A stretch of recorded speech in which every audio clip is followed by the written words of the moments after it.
Uh, $100 more billion. All right. Okay. Let me stop procrastinating. And I guess we can start reading.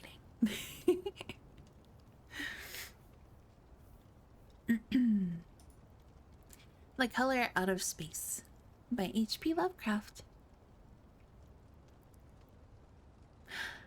Sorry, I I love seeing the words moving on my screen. Okay.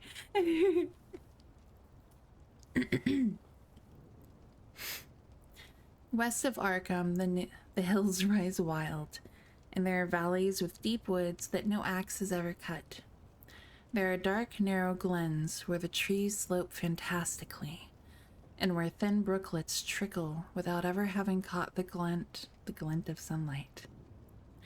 On the gentler slopes there are farms, ancient and rocky, with squat, moss-coated cottages brooding eternally over old New England secrets in the lee of great ledges.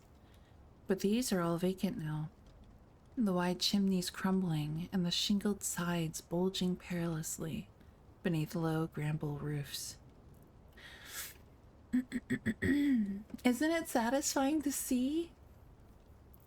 Does my big head, does that look stupid, or should I shrink myself to normal size?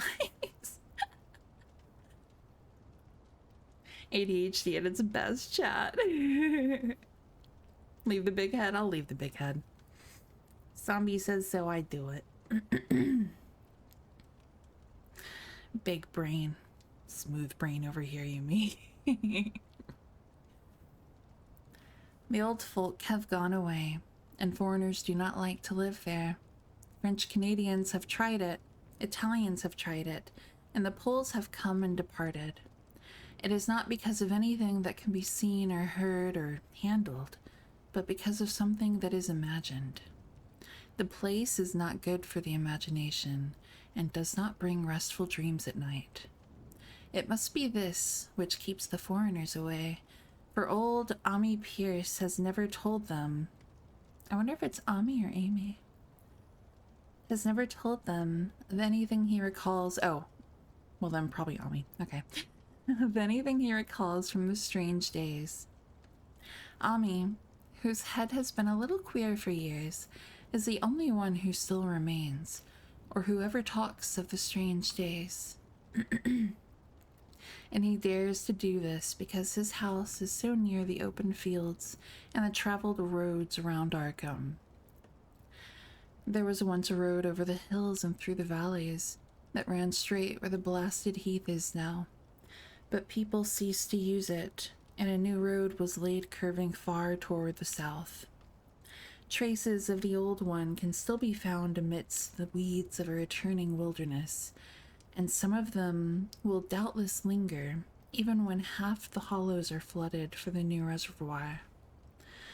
Then the dark woods will be cut down, and the blasted heath will slumber far below blue waters, whose surface will mirror the sky and ripple in the sun.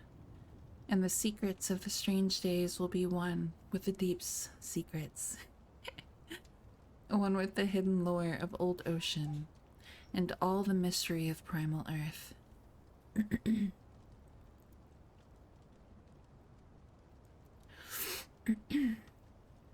My voice is low-key scary.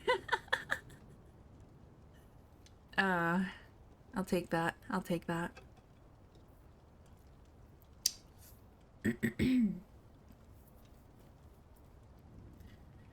I mean, true. This is true. Banshee go, ooh, scary. I scare you. I scare. Are you scared?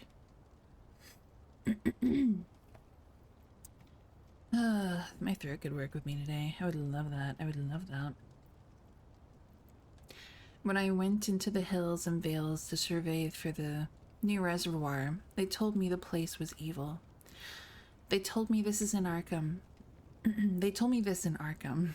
And because that is a very old town full of witch legends, I thought the evil must be something which grandams had whispered to children through centuries. The name Blasted Heath seemed to me very odd and theatrical, and I wondered how it had come into the folklore of a Puritan people. Then I saw that dark westward tangle of glens and slopes for myself, and ceased to wonder at anything besides its own elder mystery. It was morning when I saw it, but shadow lurked, excuse me, always there. The trees grew too thickly, and their trunks were too big for any healthy New England wood. There was too much silence in the dim alleys between them, and the floor was too soft with the dank moss and mattings of infinite years of decay.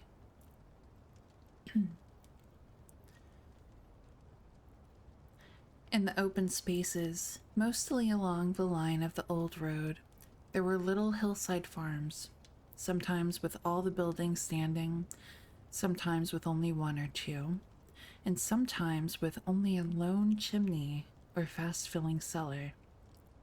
Weeds and briars reigned, and furtive wild things rustled in the undergrowth.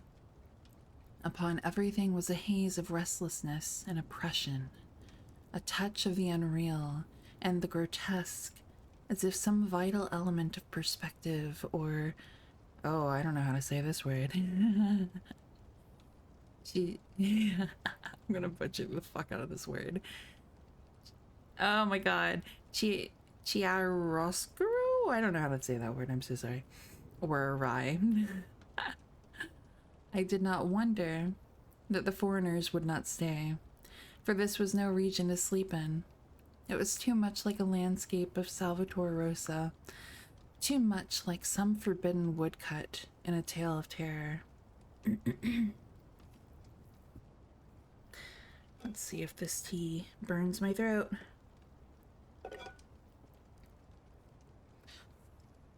If you could see the spelling. Yeah, I'm kind of curious. Let me mark where I'm at. Here, I will type it because what? I would love to. Oh, Silas, thank you for the follow. Thank you, thank you. Chiaroscuro? I don't know. Oh, jeez. I'm trying to add letters there. Welcome in, Silas. I hope you're doing well. Alright. You love my model. Thank you. Thank you. It's a Suika model. A very, it's a Suika the talented. Thank you so much. Welcome in. Yeah, I have no idea how to say the word. We could actually Google it. Hello. Let's Google. Let's learn together, shall we?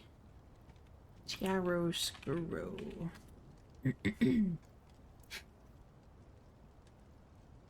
Oh wait, hold on.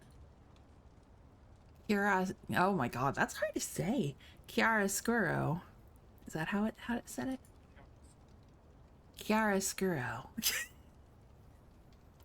An effect of contrasted light and shadow created by light falling unevenly or from a particular direction or something.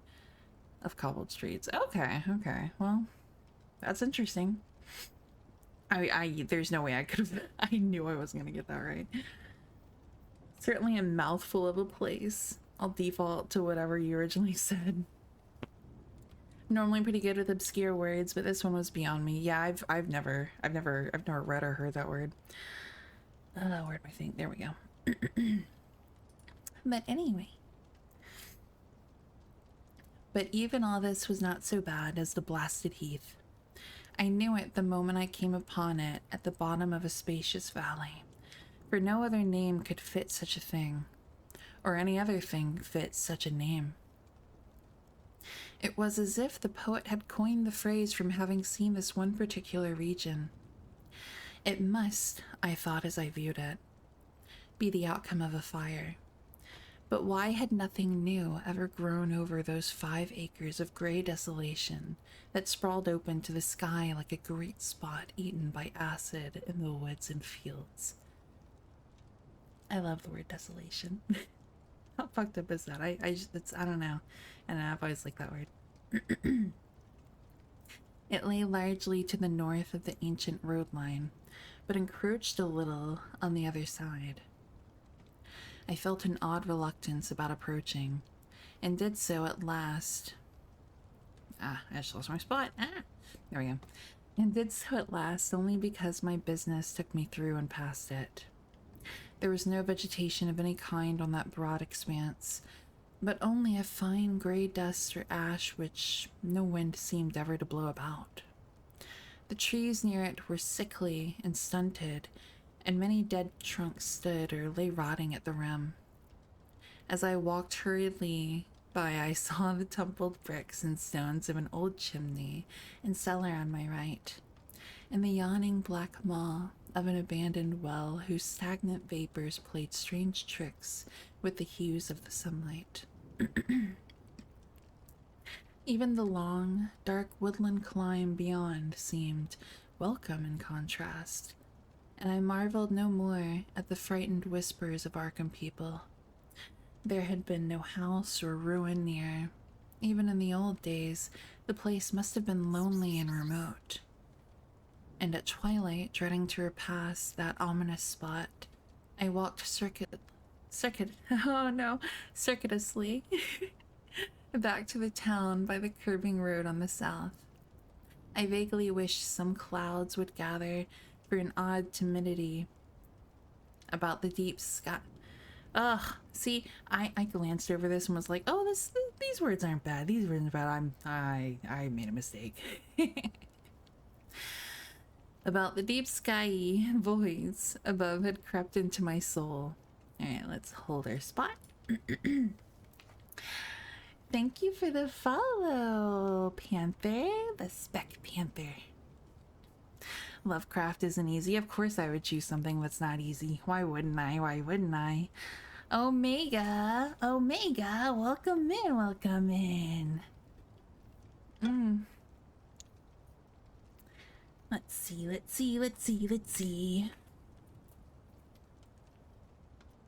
Oh, whoops. Oh, there we go. Welcome in, Solid. Welcome in, Panther, by the way. I hope you're doing well.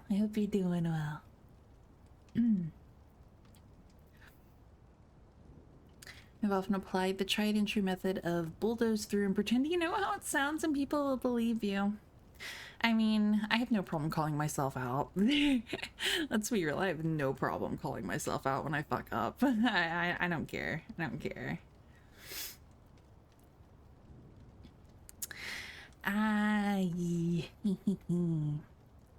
How's it going? It's going good. We're just chilling. We're reading some Lovecraft. We are struggling together with some of the words, and that's okay. We'll learn some words together, and if you guys already know them, that's okay. You can teach me. Excuse me. Lovecraft, a brilliant writer, mad as a hatter though. Yeah. I was talking to my mom earlier. She's a huge reader. And I was telling her, because she knows I streams. I was telling her that I was gonna read some Lovecraft, and she was like, "Oh God, you know he was horrible, right? You know he was awful, right? He's similar to like, not the same awful, but like similar to like how Neil Gaiman is an amazing writer, horrible man, amazing writer."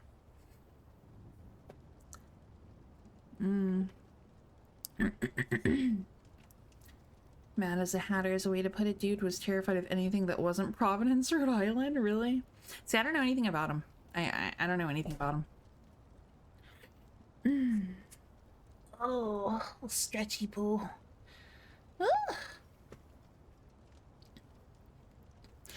Coraline was the only time I thought the movie was better than the book. Interesting. I love Coraline. It's so good. Locals called wildly racist. Yeah. You'd be surprised what kind of people celebrities are. No kidding. All right. In the evening, I asked old people in Arkham about the blasted heath and what was meant by that phrase, strange days, which so many evasively muttered. I could not, however, get any good answers, except that all the mystery was much more recent than I had dreamed. It was not a matter of old legendary at all, but something within the lifetime of those who spoke. It had happened in the 80s, and a family had disappeared or was killed. Speakers would not be exact, and because they all told me to pay no attention to old Ami Pierce's crazy tales, I sought him out the next morning, having heard that he lived alone in the ancient tottering cottage where the trees first began to get very thick. It was a fearsomely archaic place, and had begun to exude the faint miasmal odor which clings about houses that have stood too long. Oh, that phrasing. I like the phrasing. I like the phrasing. I like the descriptive. I mean, of course, the descriptive nature. Of course, I would be like, oh, I like the phrasing when it's like miasmal odor. Only with persistent knocking could I rouse the aged man. And when he shuffled timidly to the door, I could tell he was not glad to see me. He was not so feeble as I had as I had expected, but his eyes drooped in a curious way, and his unkempt clothing and white beard made him seem very worn and dismal. Not knowing just how he could best be launched on his tales, I feigned a matter of business, told him of my surveying, and asked vague questions about the district. He was far brighter and more educated than I had been led to think, and before I knew it, had grasped quite as much of the subject as any man I had talked with in Arkham. He was not like other rustics I had known in the sections where reservoirs were to be. From him, there were no protests at the miles of old wood and farmland to be blotted out, though perhaps there would have been had not his home lain outside. Excuse me. His home had lain outside the bounds of the future lake. Relief was all that he skewed. Relief at the doom of the dark ancient valleys through which he had roamed all his life. They were better underwater now. Better underwater since the strange days. And with this opening, his husky voice sank low, while his body leaned forward, and his right forefinger began to point shakily and impressively.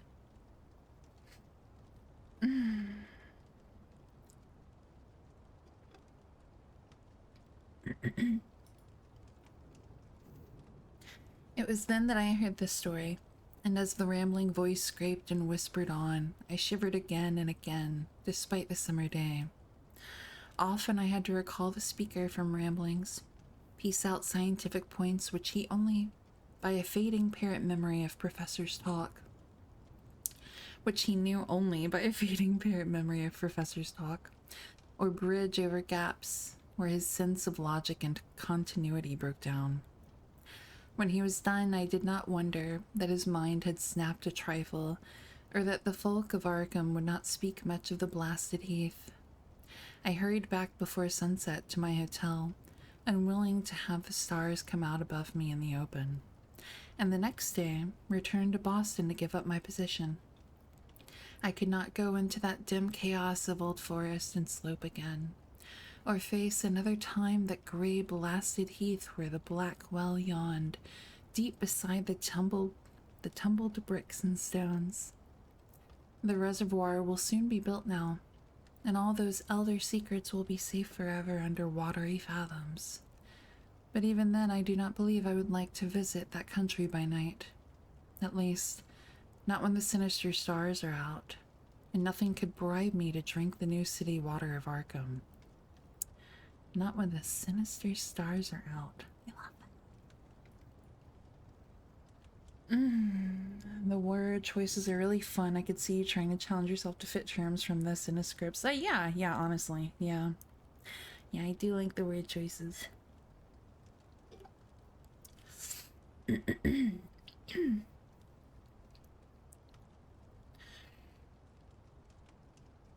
Twisted minds leave fascinating tales, but also a lot of much worse things. Yeah, they do. He often gets lost in descriptors, which is funny since comic horror, which he popularized, is often indescribable. That's, yeah, Yeah, for sure. For sure.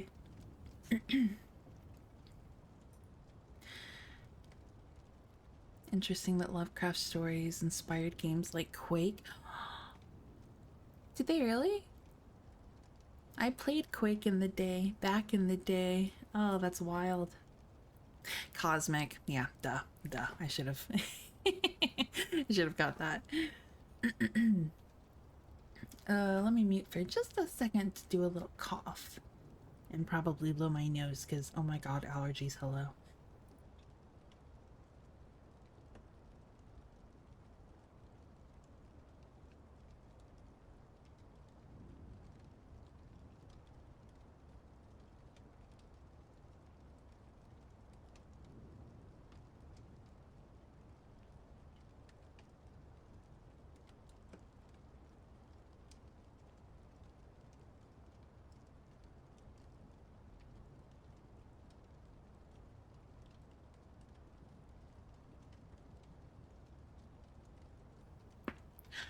Okay, that's better.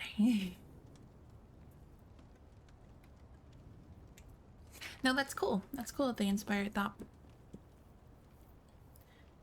Quake 1 was Lovecraft inspired. I got you. Ugh. Oh, man. I just like the sound of rain. I'm just like, I've got my headphones on listening to it, just like you guys are, and I'm like, ah. A lot of things are inspired by the Lovecraftian mythos, even though a lot of the mythos is established by other writers.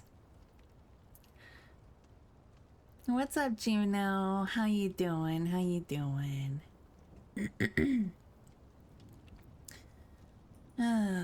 Quake 2 and Onward were completely unrelated in different games. Oh, okay, fair. Alright, let's get back to our story, shall we? It all began, Old Ami said, with the meteorite. Before that time, there had been no wild legends at all since the witch trials, and even then these western woods were not feared for half so much as the small island in the Miskatonic, where the devil held court beside a curious stone altar older than the Indians. These were not haunted woods, and their fantastic dusk was never terrible till the strange days. Then there had come that white noontide cloud, that string of explosions in the air, and that pillar of smoke from the valley far in the wood. And by night, all Arkham had heard of the great rock that fell out of the sky, embedded itself in the ground beside the well, at the Nahum Gardner place. That was the house which had stood where the blasted heath was to come. The trim white Nahum Gardner house amidst its fertile gardens and orchards. I've been good, just having a good day today. That's good to hear. That's good to hear, Gino. I'm glad. We are just reading some Lovecraft tonight.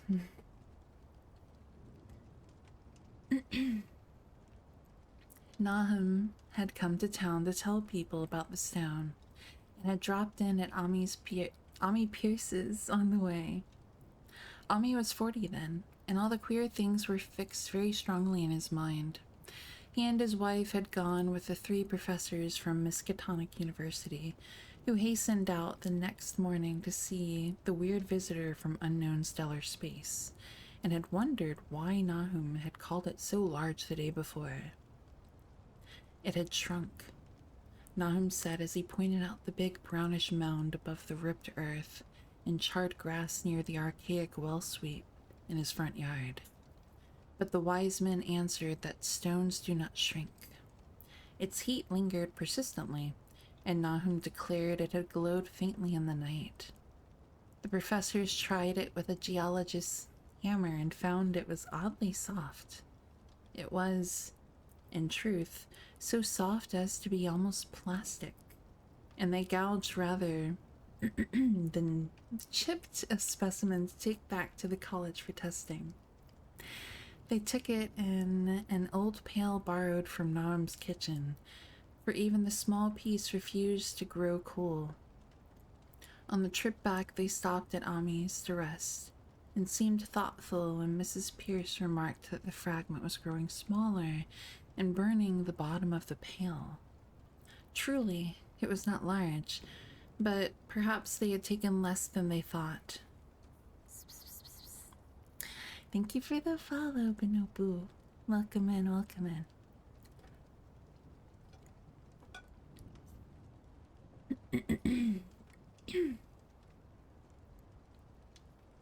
The day after that, all this was in June of 82.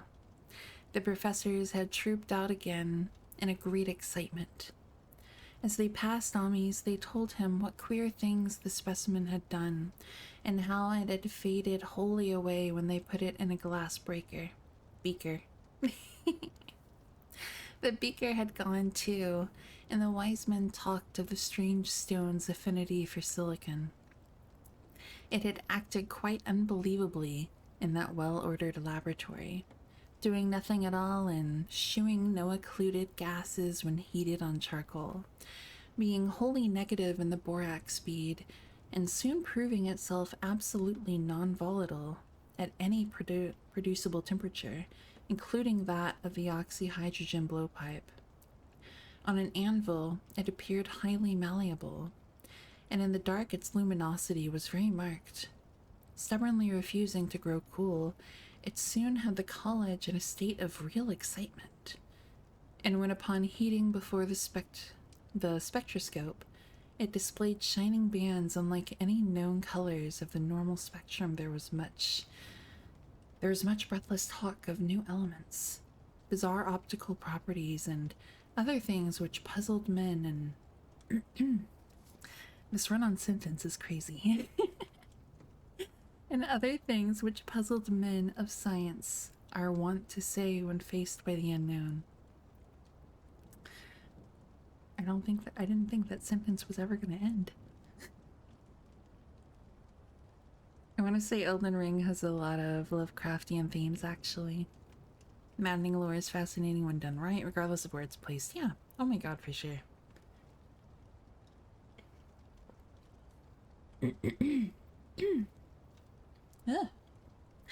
Like I said, he gets lost in descriptors. Yeah, I see what you mean. I guess the sentence likes to run. I swear to God, solid. I swear to God.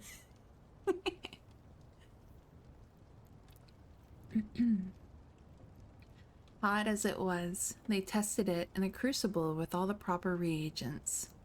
Water did nothing. Hydrochloric acid. Wait, did I just read this? Did I just read this? Both chips and beaker were gone without trace. No, I didn't just read this. Did I just read this? No, I did not. No, I don't think I did. Did I? Fuck. Alright, let me mark that. No, I didn't. Blowpipes in the other, in the last paragraph.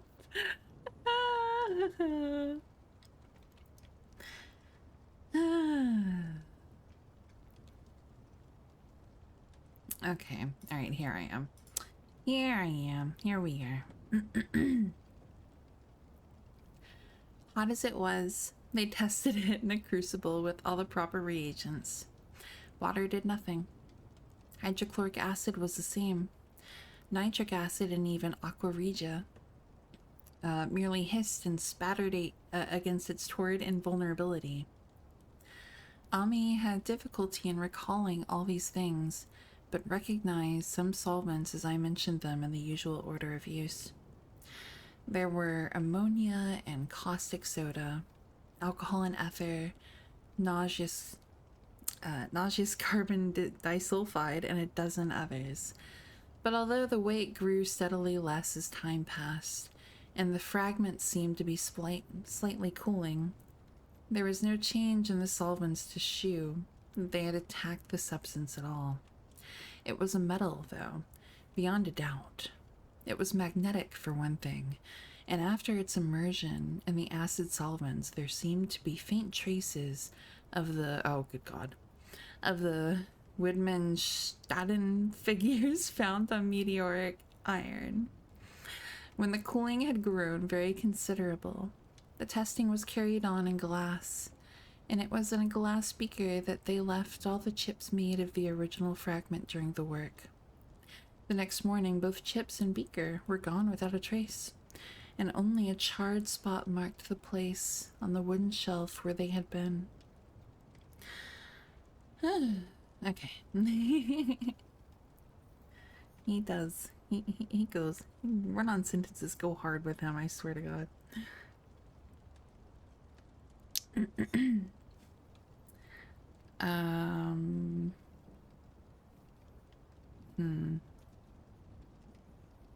Yeah, that's a question mark right there.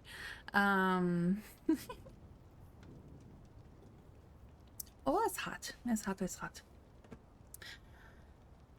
All this the professors told Ami as they paused at his door, and once more he went with them to see the stony messenger from the stars, though this time his wife did not accompany him. It had now most certainly shrunk, and even the sober professors could not doubt the truth of what they saw. All around the dwindling brown lump near the well was a vacant space, except where the earth had caved in, and whereas it had been a good 7 feet across the day before, it was now scarcely 5. It was still hot, and the sages studied its surface curiously as they detached another and larger piece with hammer and chisel. They gouged deeply this time, and as they pried away the smaller mass, they saw that the core of the thing was not quite homogeneous. Mark that area, please. There we go.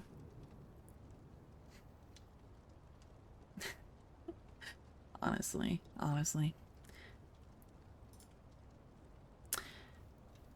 Did this get louder? I'm gonna turn that down a little bit. It's a little distracting on my end, I don't know. Maybe that was too much. Okay. Yeah, it's okay. We'll do that.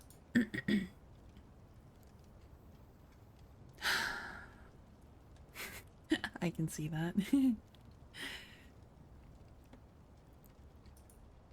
They had uncovered what seemed to be the side of a large colored globule embedded in the substance. The color, which resembled some of the bands in the meteor's strange spectrum, was almost impossible to describe, and it was only by analogy that they called it color at all. Excuse me. Its texture was glossy, and upon tapping it, appeared to promise both brittleness and hollowness. One of the professors gave it a smart blow with a hammer, and it burst with a nervous little pop. Nothing was emitted, and all trace of the thing vanished with the puncturing. It left behind a hollow spherical space about 3 inches across, and all thought it probable that others would be discovered as the enclosing substance wasted away. So, a funny thing about meteorites, they will give you frostbite if you touch them just after landing. Oh, that's wild. Yeah, I would think the opposite too, for sure. Thank you for the follow. Welcome in. I hope you're doing well. Yeah, I would think the opposite. Science, man. Science is crazy. They're still ice cold from traveling through space. Okay, yeah, that's fair. That's fair.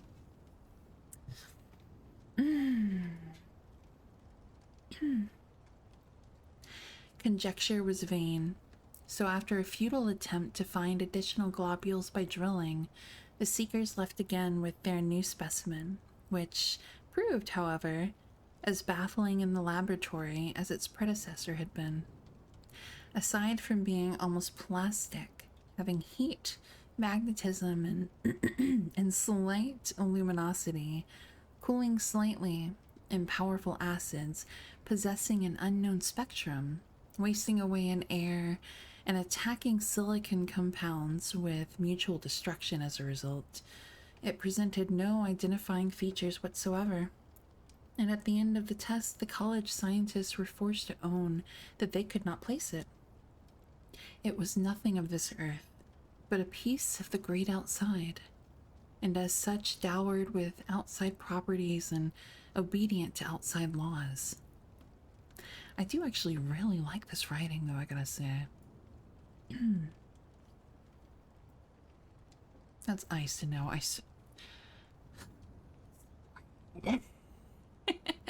So, why? Yeah, all the hot parts break off or burn up. I mean, that makes sense, though. Yeah, all the bonks, I swear to God.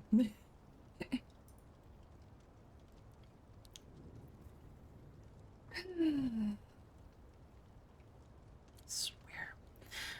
That night there was a thunderstorm, and then when the professors went out to Nahum's the next day, they met with a bitter disappointment. The stone, magnetic as it had been, must have had some peculiar electrical property, for it had drawn the lightning, as Nahum said, with a singular persistence. 6 times within an hour the farmer saw the lightning strike the furrow in the front yard, and when the storm was over, nothing remained but a ragged pit by the ancient well sweep, half choked with caved-in earth. Digging had borne no fruit, and the scientists verified the fact of the utter vanishment. The failure was total, so that nothing was left to do but go back to the laboratory and test again the disappearing fragment left carefully cased in lead. The fragment lasted a week, at the end of which nothing of value had been learned by it. When it had gone, no residue was left behind, and in time the professors felt scarcely sure they had indeed seen with waking eyes that cryptic vestige of the fathomless gulfs outside. That lone, weird message from other universes and other realms of matter, force, and entity. As was natural, the Arkham papers made much of the incident with its collegiate sponsoring and sent reporters to talk with Nahum Gardner and his family. At least one Boston daily also sent a scribe, and Nahum quickly became a kind of local celebrity. He was a lean, genial person of about 50, living with his wife and 3 sons on the pleasant farmstead in the valley. He and Ami exchanged visits frequently, as did their wives, and Ami had nothing but praise for him after all these years. He seemed slightly proud of the notice his place had attracted, and talked often of the meteorite in the succeeding weeks. That July and August were hot, and Nahum worked hard at his haying in the 10-acre pasture across Chapman's Brook, his rattling wain wearing deep ruts in the shadowy lanes between. The labor tired him more than it had in other years, and he felt that age was beginning to tell on him.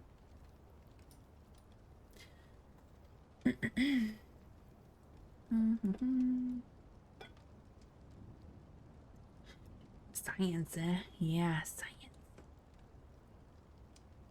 I'm just kind of wishing all audiobooks were read by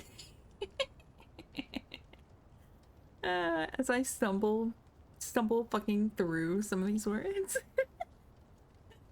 I'm just gonna hide. I'm a hide.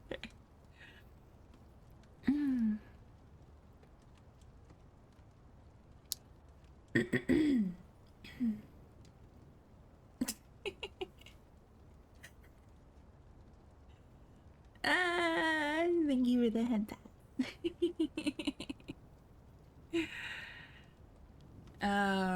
Okay. Then fell the time of fruit and harvest. The pears and apples slowly ripened, and Nahum vowed that his orchards, orchards, what am I trying to say? That his orchards were prospering as never before. The fruit was growing to phenomenal size and unwanted gloss, and in such abundance that extra barrels were ordered to handle the future crop, oh my god. I swear I can read. But with the ripening came sore disappointment. For of all that gorgeous array of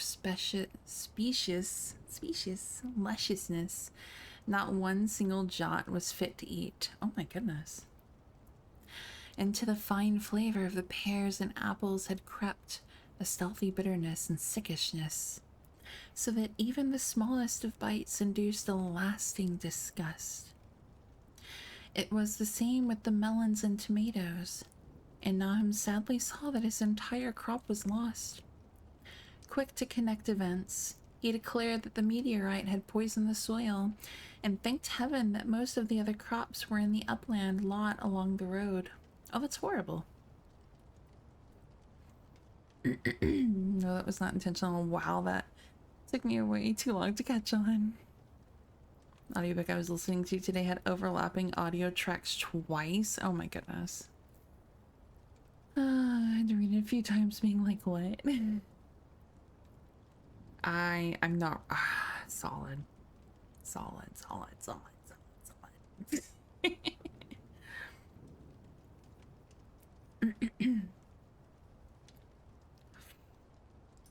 Winter came early and was very cold.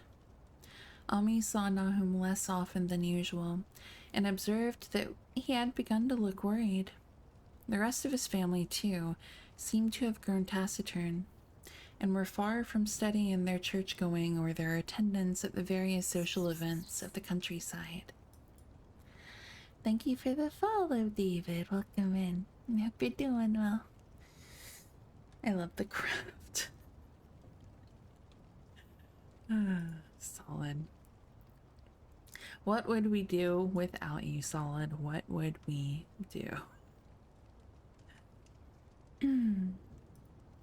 For this reserve or melancholy no cause could be found, though all the household confessed now and then to poorer health and a feeling of vague disquiet.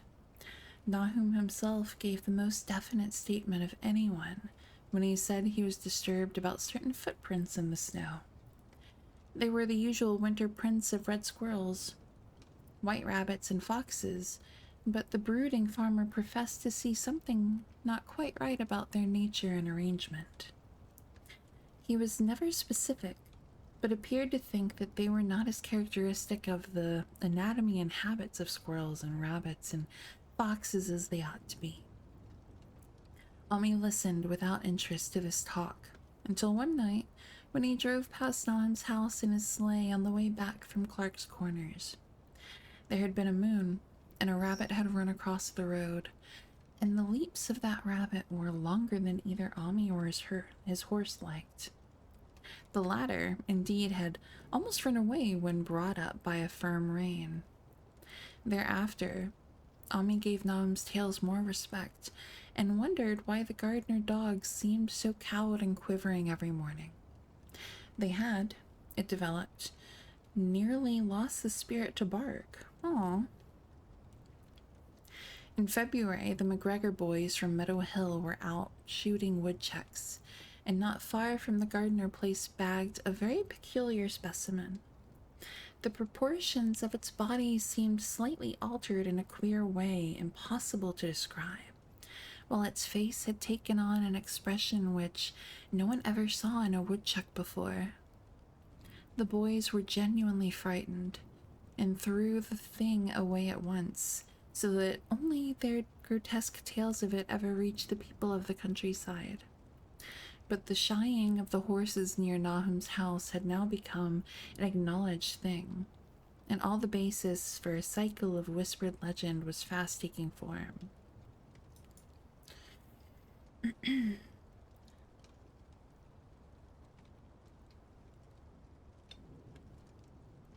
I've been using your time fighting off this migraine. Oh my goodness.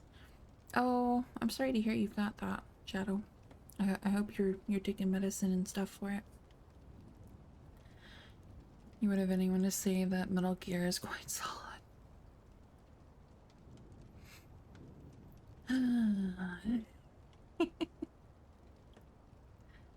First Metal Gear games, it wasn't Solid Snake. Get out of here. You did good, good, good. I'm glad to hear. That is good. Migraines are very, very not nice. People vowed that the snow melted faster around Nahum's than it did anywhere else, and early in March there was an odd discussion in Potter's General Store at Clark's Corners. Stephen Rice had driven past Gardner's in the morning and had noticed the skunk cabbages coming up through the mud by the woods across the road. Never were things of such size seen before. Sorry, I feel like I have to burp.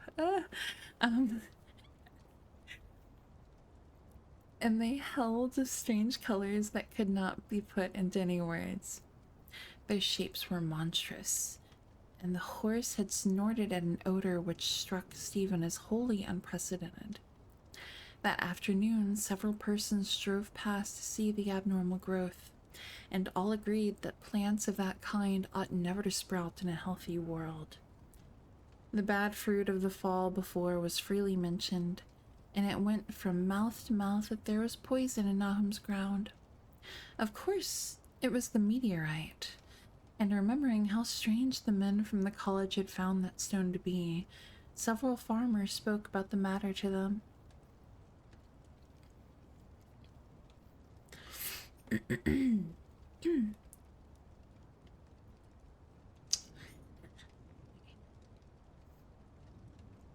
One day they paid Nahum a visit, but having no love of wild tales and folklore, were very conservative in what they inferred. The plants were certainly odd, but all skunk cabbages are more or less odd in shape and odor and hue. Lucas, welcome in. I hope you're doing well. Hope you're nice and cozy over there. Perhaps some mineral element from the stone had entered the soil, but it would soon be washed away. And as for the footprints and frightened horses, of course this was merely country talk, which such a phenomenon as the aerolite would be certain to start.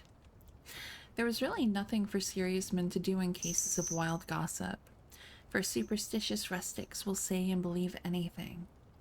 And so all through the strange days the professors stayed away in contempt.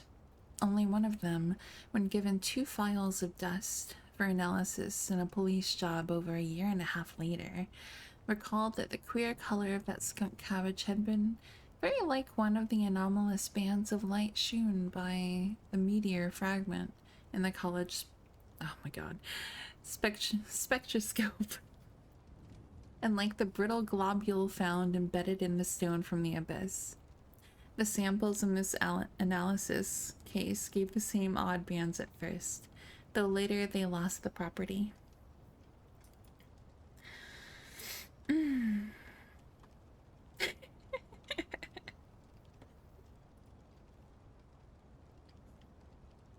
The trees budded prematurely around Nahum's, and at night they swayed ominously in the wind. Nahum's second son, Thaddeus, a lad of 15, swore that they swayed also when there was no wind. That's creepy. That's really creepy. But even the gossips would not credit this. Certainly, however, restlessness was in the air. The entire Gardner family developed the habit of stealthy listening, though not for any sound which they could consciously name. The listening was, indeed, rather a product of moments when consciousness... Why am I having trouble with that word? My god. When consciousness seemed half to slip away. Unfortunately, such moments increased week by week, till it became common speech that something was wrong with all Nahum's folks. When the early saxifrage... Oh my god.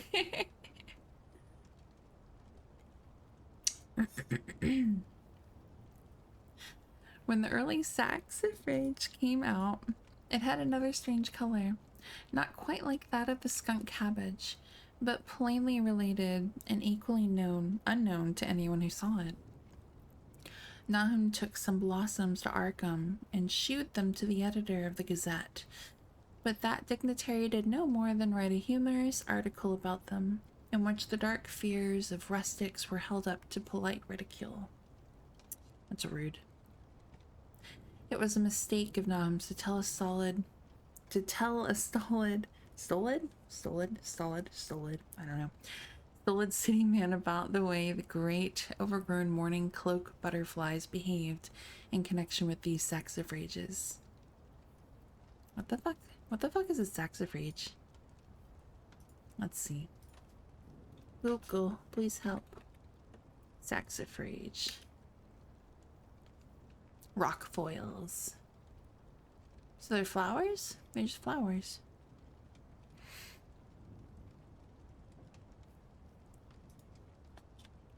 How do you pronounce it? Am I fucking out? Not propagation. No. Pronunciation, please.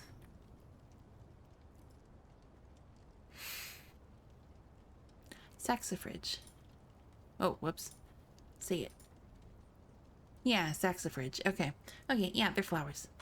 I'm just gonna keep Google up.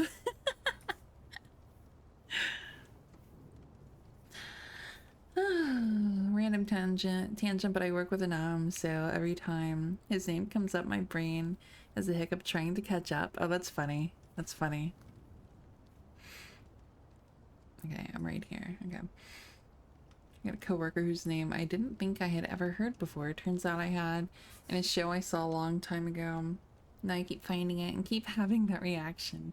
Isn't it funny how that works? Like, I feel like, I mean, you see that especially with like cars or like, I don't know, just, I don't know. I think for me, when I get something new or I start reading something like a book or something, I start seeing it everywhere. It's like I think it just has to do with the fact that you're like, you're more, you're gonna notice it more at that point.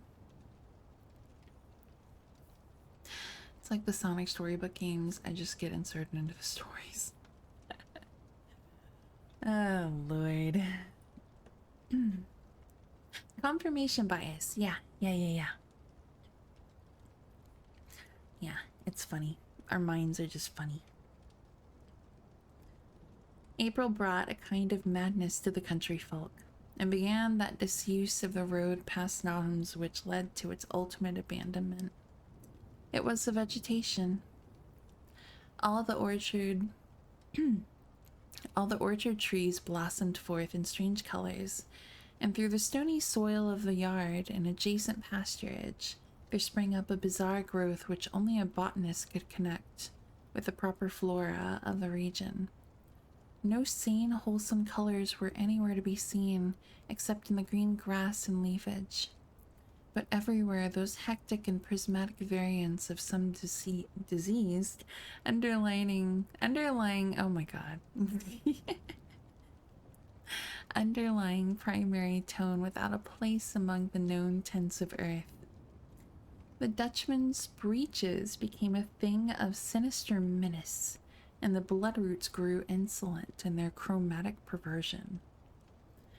Ami and the gardeners thought that most of the colors had a sort of haunting familiarity, and decided that they reminded one of the brittle globule in the meteor. Nahum plowed and sowed the 10-acre pasture and the upland lot, but did nothing with the land around the house. He knew it would be of no use, and hoped that the summer's strange growths would draw all the poison from the soil. He was prepared for almost anything now, and had grown used to the sense of something near him waiting to be heard. The shunning of his house by neighbors told on him, of course, but it told on his wife more. The boys were better off, being at school each day, but they could not help being frightened by the gossip. Thaddeus, an especially sensitive youth, suffered the most. Oh.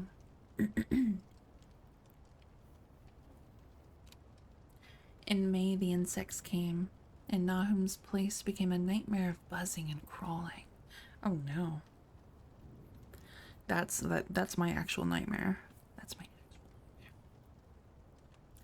Most of the creatures seemed not quite usual in their aspects and motions, and their nocturnal habits contradicted all former experience. The gardeners took to watching at night, watching in all directions at random for something. They could not tell what. It was then that they all owned that Thaddeus had been right about the trees. Mrs. Gardner was the next to see it from the window as she watched the swollen boughs of a maple against a moonlit sky. The boughs surely moved, and there was no wind. It must be the sap. Strangeness had come into everything growing now.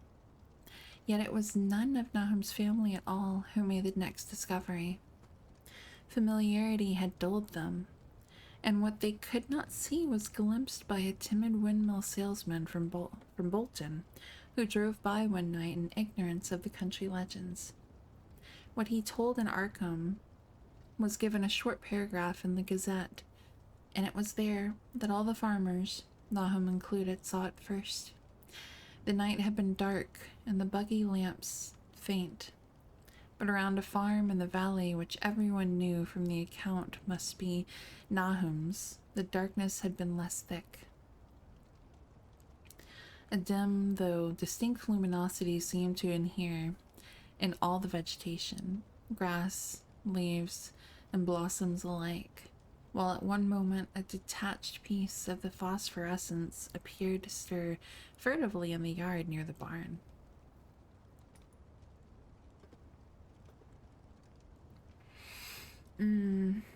Oh, tea. Oh, tea. Okay.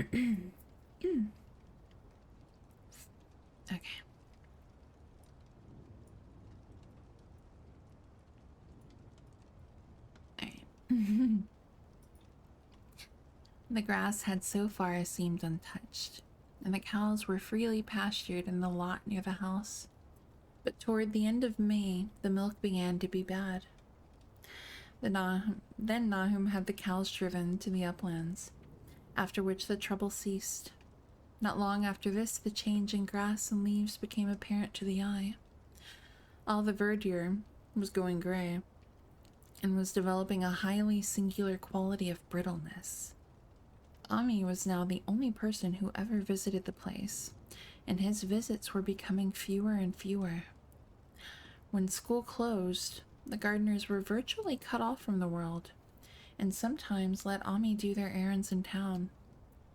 They were failing curiously, both physically and mentally, and no one was surprised when the news of Mrs. Gardner's madness stole around. It happened in June, about the anniversary of the meteor's fall, and the poor woman screamed about things in the air which she could not describe. In her raving, there was not a single specific noun, but only verbs and pronouns. Things moved and changed and fluttered, and ears tingled to impulses which were not wholly sounds. Something was taken away. She was being drained of something. Something was fastening itself on her that ought not to be. Someone must make it keep off. Nothing was ever still in the night. The walls and windows shifted. Nahum did not send her to the county asylum, but let her wander about the house as long as she was harmless to herself and others. Even when her expression changed, he did nothing. But when the boys grew afraid of her, and Thaddeus nearly fainted at the way she made faces at him, he decided to keep her locked in the attic. Ooh. By July, she had ceased to speak and crawled on all fours, and before that month was over, Nahum got the mad notion that she was slightly luminous in the dark, as he now clearly saw was the case with the nearby vegetation. Oh, this is getting creepy. This is getting really creepy.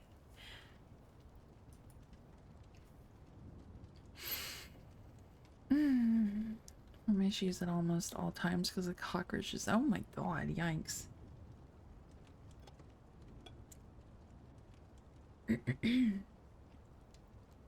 Stephen King ended up writing and starring in a section of an anthology movie inspired by this story. That's so cool. That's so cool.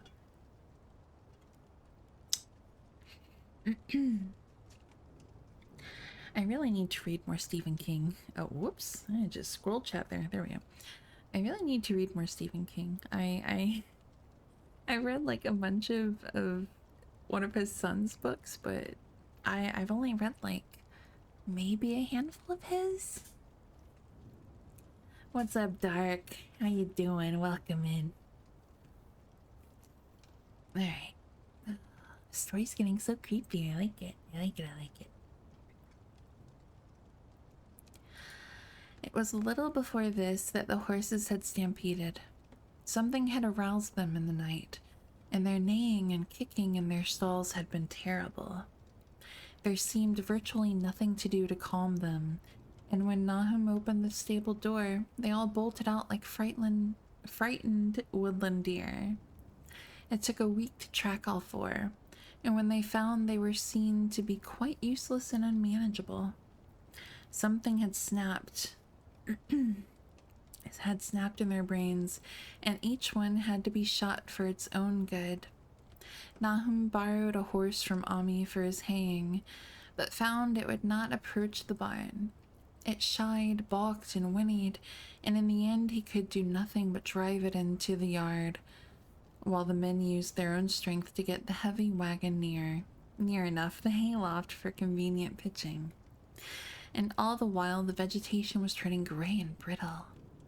Even the flowers, whose hues had been so strange, were graying now, and the fruit was coming out gray and dwarfed and tasteless.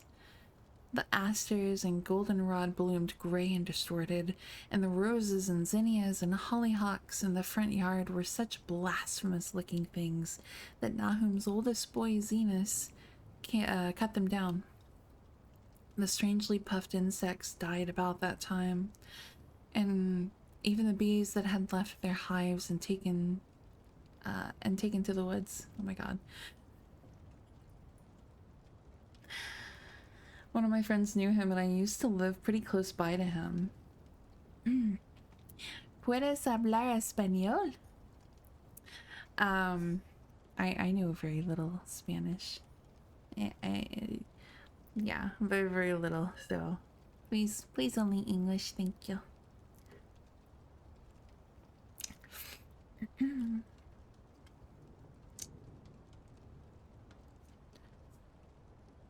Oh, excuse me. By September, all the vegetation was fast crumbling to a grayish powder, and Nahum feared that the trees would die before the poison was out of the soil. His wife now had spells of terrific screaming, and he and the boys were in a constant state of nervous tension. They shunned people now, and when school opened, the boys did not go. But it was Ami, on one of his rare visits, who first realized that the well water was no longer good. Oh, was it in the water?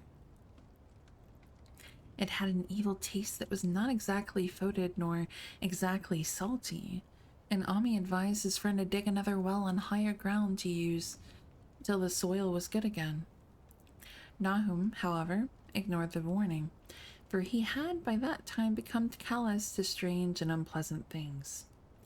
He and the boys continued to use the tainted supply, drinking it as listlessly and mechanically as they ate their meager and ill-cooked meals and did their thankless and monotonous chores through the aimless days. There was something of stolid resignation about them all, as if they walked half in another world between lines of nameless guards to a certain and familiar doom.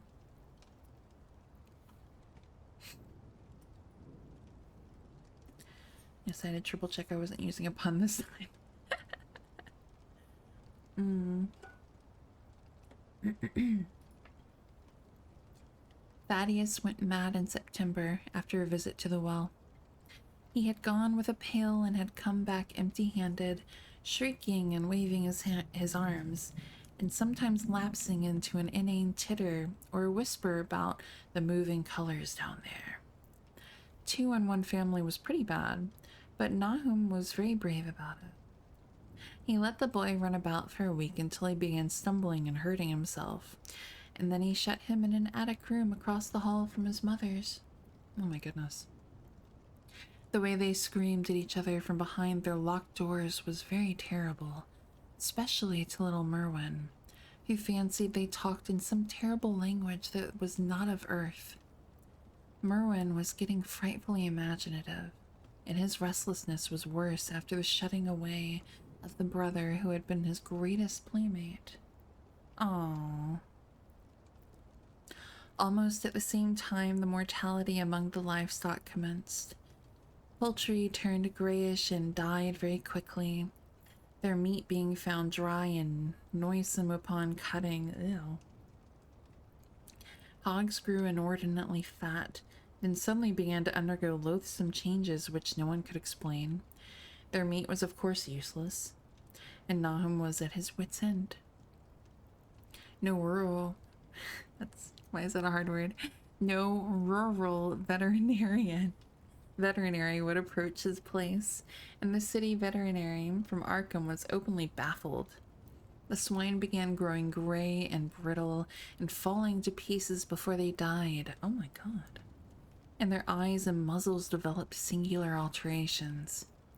It was very inexplicable, for they had never been fed from the tainted vegetation.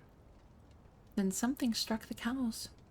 Certain areas, or sometimes the whole body, would be uncannily shriveled or compressed, and atrocious collapses or disintegrations were common.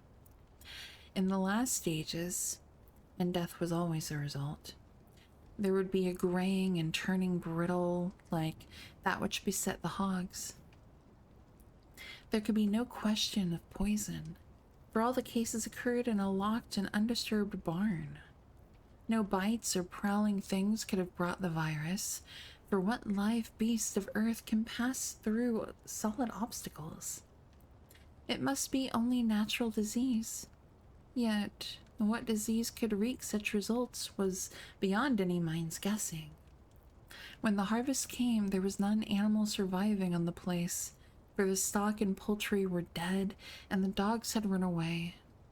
These dogs, 3 in number, had all vanished one night and were never heard of again. The 5 cats had left some time before, but their going was scarcely noticed since there now seemed to be no mice, and only Mrs. Gardner had made pets of the graceful felines.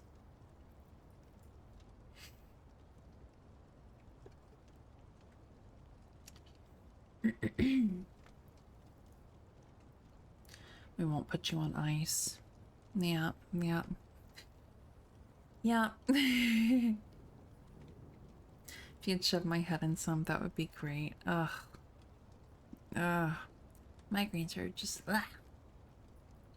I really hope that passes. That passes soon for you, not Solid Shadow. On the 19th of October, Nahum staggered into Ami's house with hideous news. The death had come to poor Thaddeus in his attic room, and it had come in a way which could not be told.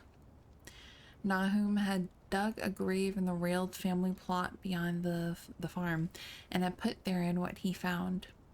There could have been nothing from outside, for the small barred window and locked door were intact, but it was much as it had been in the barn. Ami and his wife consoled the stricken man as best they could, but shuddered as they did so. Stark terror seemed to cling round the Gardners and all they touched, and the very presence of one in the house was a breath from regions unnamed and unnameable. Ami accompanied Nahum home with the greatest reluctance, and did what he might to calm the hysterical sobbing of little Merwin. Zinnis needed no calming. He had come of late to do nothing but stare into space and obey what his father told him, and Ami thought that his fate was very merciful. Now and then Merwin's screams were answered faintly from the attic, and in response to an inquiring look, Nahum said that his wife was getting very feeble.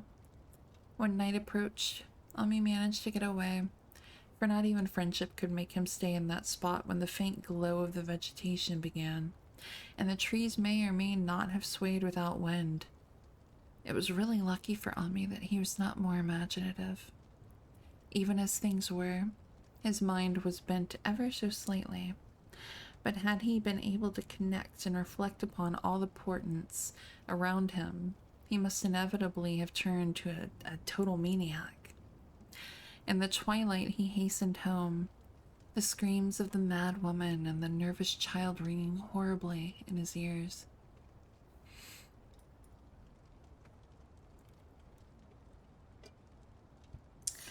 Reminds me of the Undercover CEO series that went around, but like better in every single way.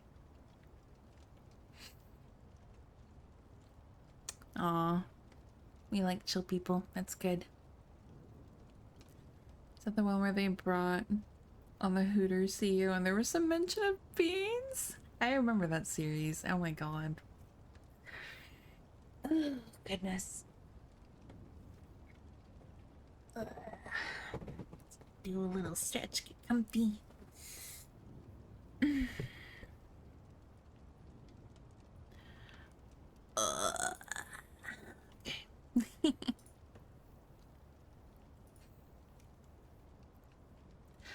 3 days later, Nahum lurched into Ami's kitchen in the early morning, and in the absence of his host stammered out a desperate tale once more, while Mrs. Pierce listened in a clutching fright.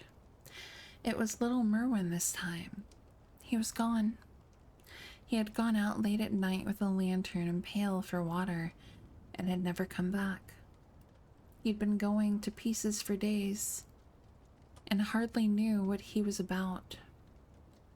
Screamed at everything. There had been a frantic shriek from the yard then, but before the father could get to the door, the boy was gone. There was no glow from the lantern he had taken, and of the child himself no trace. At the time, Nahum thought the lantern and pail were gone too, but when dawn came, and the man had plodded back from his all-night search of the woods and fields, he had found some very curious things near the well. There was a crushed and apparently somewhat melted mass of iron, which had certainly been the lantern, while a bent bale and twisted iron hoops beside it. Both half-fused, seemed to hint at the remnants of the pail. That was all. Nahum was past imagining. Mrs. Pierce was blank, and Ami, when he had reached home and heard the tale, could give no guess. Merwin was gone, and there would be no use in telling the people around, who shunned all gardeners now. No use either in telling the city people at Arkham, who laughed at everything. Thad was gone, and now Merwin was gone.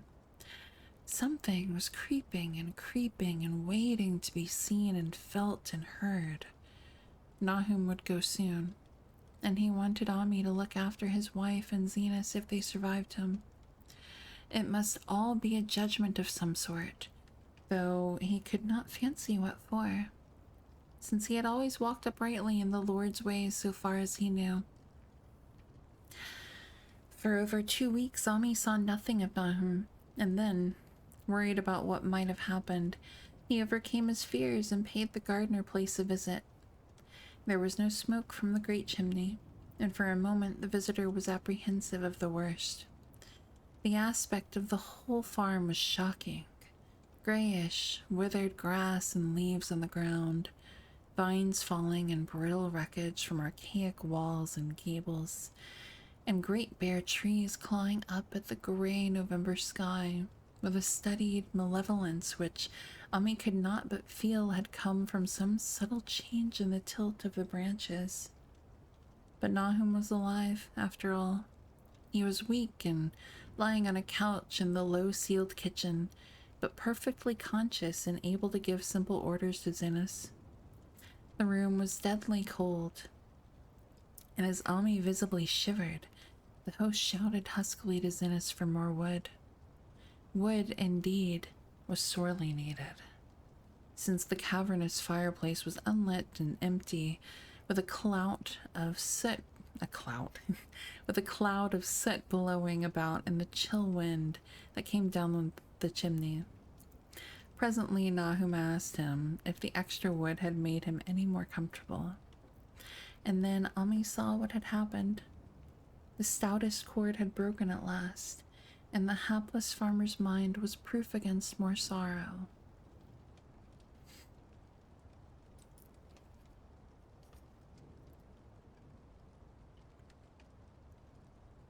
90% scripted on the low end. Oh, the CEO show. Well, I tend to watch it vicariously through reaction YouTubers. I think it filters out the worst. Like a brain rot barrier. I do the same though. I do the same. I watch a lot of like reacts instead of like the actual content. The reaction side probably helps, sort of like watching a bad movie with friends to laugh at it together. Yeah, exactly. Ready Player One in an empty theater. All the space for trash talking, honestly. Questioning tactfully, Ami could get no clear data at all about the missing Zenith. In the well. He lives in the well, was all that the clouded father would say. Then there flashed across the visitor's mind a sudden thought of the mad wife, and he changed his line of inquiry. Nabby? Why, here she is, was the surprised response of poor Nam, and Ami soon saw that he must search for himself. Leaving the harmless babbler on the couch, he took the keys from their nail beside the door and climbed the creaking stairs to the attic. It was very close and noisome up there, and no sound could be heard from any direction. Of the 4 doors in sight, only one was locked, and on this he tried various keys on the ring he had taken. The 3rd key proved the right one, and after some fumbling, Ami threw open the low white door. It was quite dark inside, for the window was small and half obscured by the crude wooden bars, and Ami could see nothing at all on the wide planked floor. The stench was beyond enduring, and before proceeding further, he had to retreat to another room and return with his lungs filled with breathable air. When he did enter, he saw something dark in the corner, and upon seeing it more clearly, he screamed outright. While he screamed, he thought a momentary cloud eclipsed the window, and a second later he felt himself brushed as if by some hateful current of vapor.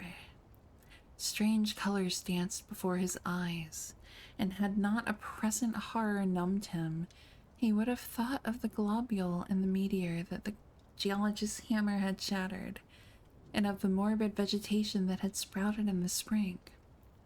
As it was, he thought only of the blasphemous monstrosity which confronted him, and which all too clearly had shared the nameless fate of young Thaddeus and the livestock.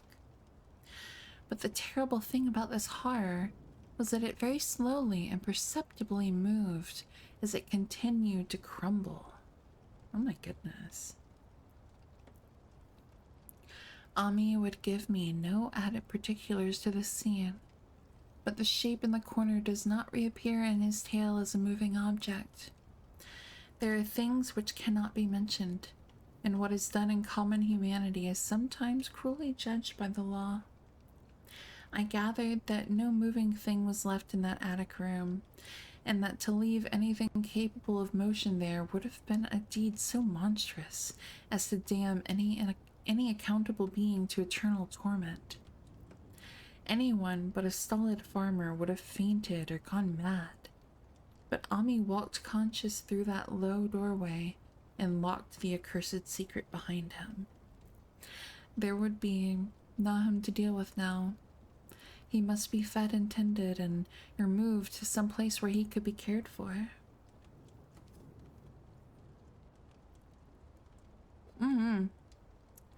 Yeah, the visuals are they're wonderful. They're really good.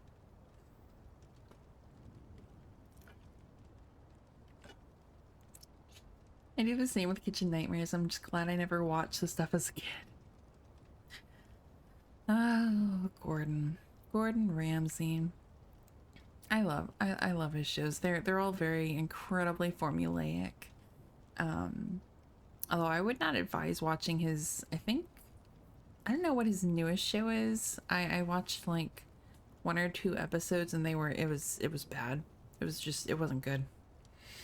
It was it had the premise of like someone from the family or business or whatever restaurant, whatever, someone had called Gordon in, and they leave it as like a big mystery as to who that is until the very end, like a mole in the business. I don't know. It was awful. Excuse me.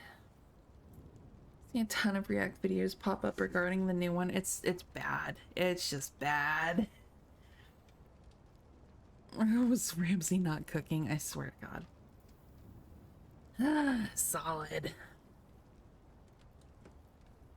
Yeah, I do not recommend, and this is coming from someone who's I've watched a whole bunch of Ramsay's like different series, different shows, so I enjoy the formula. The formula is fine. It's fine. But anyway, let's get back to this horror. My goodness. Commencing his descent of the dark stairs, Ami heard a thud below him. He even thought a scream had been suddenly choked off, and recalled nervously the clammy vapor which had brushed by him in that frightful room above. What presence had his cry and entry started up? Halted by some vague fear, he heard still further sounds below.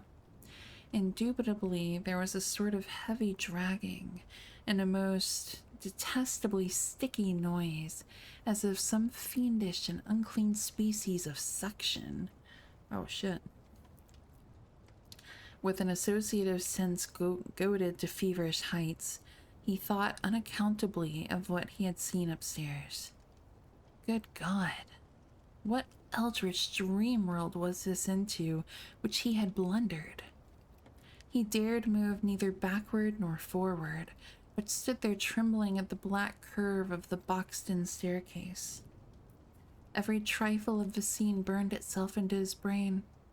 The sounds, the sense of dread expectancy, the darkness, the steepness of the narrow steps, and merciful heaven, the faint but unmistakable luminosity of all the woodwork in sight. Steps, sides, exposed laths, and beams alike. What is going on in the music here? Hold on. Let's fix this. I can't. Stop it. I had it on repeat. Motherfucker. That's why we had waves. That's why we had ocean waves. Oh my God. Okay, here. There we go.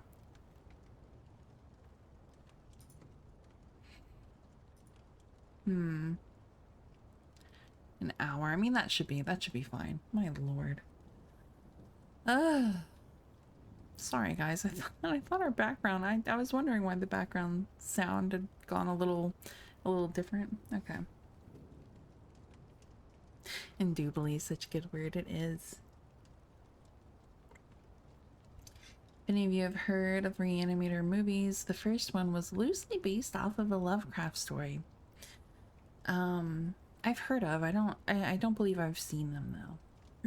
Pretty sure I haven't. Okay. My goodness. Okay, let's do that. Okay. Now that our proper sound okay. Now that we have our thunderstorm back, let me see. Turn that up just a little bit. I think that's good.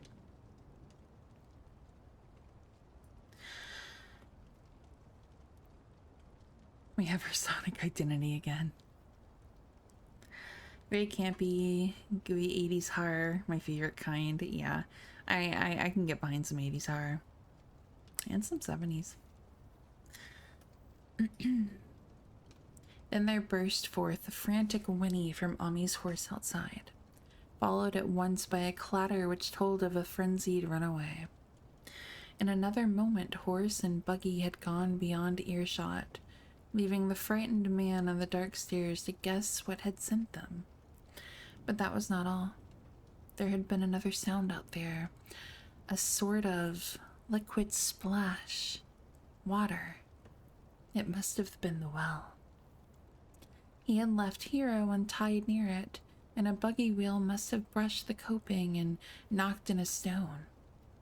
And still the pale phosphorescence glowed in the detestably ancient woodwork. How old the house was. Most of it built before 1670, and the gramble roof not later than 1730. A feeble scratching on the floor downstairs now sounded distinctly, and Ami's grip tightened on a heavy stick he had picked up in the attic for some purpose. Slowly nerving himself, he finished his descent and walked boldly toward the kitchen. But he did not complete the walk, because what he sought was no longer there. It had come to meet him, and it was still alive after a fashion. Whether it had crawled or whether it had been dragged by an external force, Ami could not say, but the death had been at it. Everything had happened in the last half hour, but collapse, graying, and disintegration were already far advanced. There was a horrible brittleness, and dry fragments were scaling off. Ami could not touch it, but looked horrifiedly into the distorted parody that had been a face. "What was it, Nahum? What was it?" he whispered, and the cleft, bulging lips were just able to crackle out a final answer. "Nothing. Nothing. The color. It burns. Cold and wet. But it burns. It lived in the well. I seen it. A kind of smoke. Just like the flowers last spring. The well shone at night. Thad and Murney and Xanis. Everything alive. Sucking the life out of everything. In that stone. It must have come in that stone. Poisoned the whole place. Don't know what it wants. That round thing men from the college dug out in the stone. They smashed it. It was that same color. Just the same, like the flowers and plants. Must have been more of them. Seeds. Seeds. They growed. I seen it the first time this week. Must have got strong on Xanis. He was a big boy, full of life. It beats down your mind and then gets ya, burns ya up. And the well water, he was right about that. Evil water. Xanis never come back from the well. Can't get away. Draws ya. You know someone's coming, but 'tain't no use. I seen it time and again since Xanis was stuck. Where's Nabiami? My head's no good. Don't know how long since I fed her. We'll get her if we ain't careful. Just the color. Her face is getting to have that color sometimes towards night. And it burns and sucks. It come from some place where things aren't as they is here. One of them professors said so. He was right. Look out on me. It'll do something more. Sucks the life out. But that was all. That which spoke could speak no more because it had completely caved in. Ami laid a red checked tablecloth over what was left and reeled out the back door into the fields. He climbed the slope to the 10-acre pasture and stumbled home by the north road and the woods. He could not pass that well from which his horse had run away. He had looked at it through the window and had seen that no stone was missing from the rim. Then the lurching buggy had not dislodged anything after all. The splash had been something else. Something which went into the well after it had done with poor Nahum. Oh my god, that's terrifying. Oh, that's terrifying. Ugh. From Beyond by the same people. They ride the fine line of playing everything straight but knowing exactly the kind of film they're making and having fun with it. I love that. I love that. I love when especially with horror, I love when they aren't taking themselves too seriously. They know they can make fun of themselves, like and it I don't know, and it just works. I feel like it shows well through the film when they embody that. Yeah.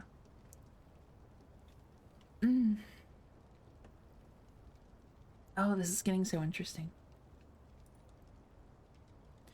When Ami reached his house, the horse and buggy had arrived before him and thrown his wife into fits of anxiety. Reassuring her without explanations, he set out at once for Arkham and notified the authorities that the Gardner family was no more. He indulged in no details, but merely told of the deaths of Nahum and Nabi, that of Thaddeus being already known, and mentioned that the cause seemed to be the same strange ailment which had killed the livestock. He also stated that Merwin and Xanis had disappeared. There was considerable questioning at the police station, and in the end, Ami was compelled to take 3 officers to the Gardner farm, together with the coroner, the medical examiner, and the veterinary who had treated the diseased animals. He went much against his will, for the afternoon was advancing and he feared the fall of night over that accursed place, but it was some comfort to have so many people with him. I wouldn't go back there.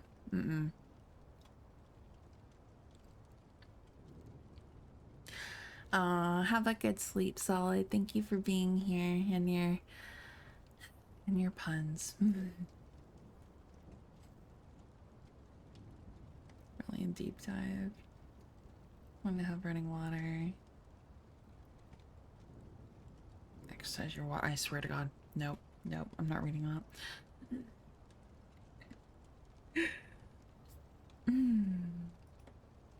The 6 men drove out in a Democrat wagon, following Ami's buggy, and arrived at the pest-ridden farmhouse about 4 o'clock. Used as the officers were to gruesome experiences, not one remained unmoved at what was found in the attic and under the red-checked tablecloth on the floor below. The whole aspect of the farm with its gray desolation was terrible enough, but those 2 crumbling objects were beyond all bounds. No one could look long at them, and even the medical examiner admitted that there was very little to examine. Specimens could be analyzed, of course, so he busied himself in obtaining them. And here it develops that a very puzzling aftermath occurred at the college laboratory where the 2 files of dust were finally taken. Under the spectroscope, both samples gave off an unknown spectrum, in which many of the baffling bands were precisely like those which the strange meteor had yielded in the previous year. The property of emitting this spectrum vanished in a month, the dust thereafter consisting mainly of alkaline phosphates and carbonates. I mean, duh, we know it's from the meteor.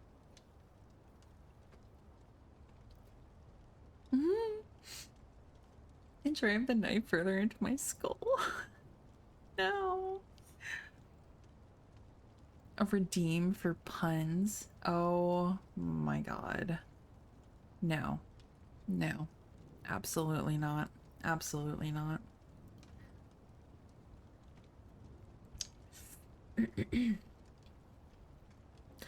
Ami would not have told the men about the well if he had thought they meant to do anything then and there.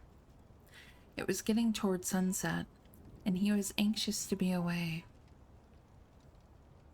I'm gonna wait. Yeah, there we go. I was waiting for the cuckoo clock to stop. Banshee has to acknowledge puns. 95k. That's kind of funny though. And there's a competition for the Titanic flute. Yeah. You guys are lucky that I didn't raise that even higher, honestly. Zoshi, thank you for the follow. Welcome in. I hope you're doing well. I hope you're ready for some spooky story. I'm gonna call it a night. The meds are starting to kick in, but oh, well, Shadow. I hope your migraine does a stop. It needs to go the fuck away, and try to get some sleep. Thank you for being here, and for dealing with the puns. Thank you.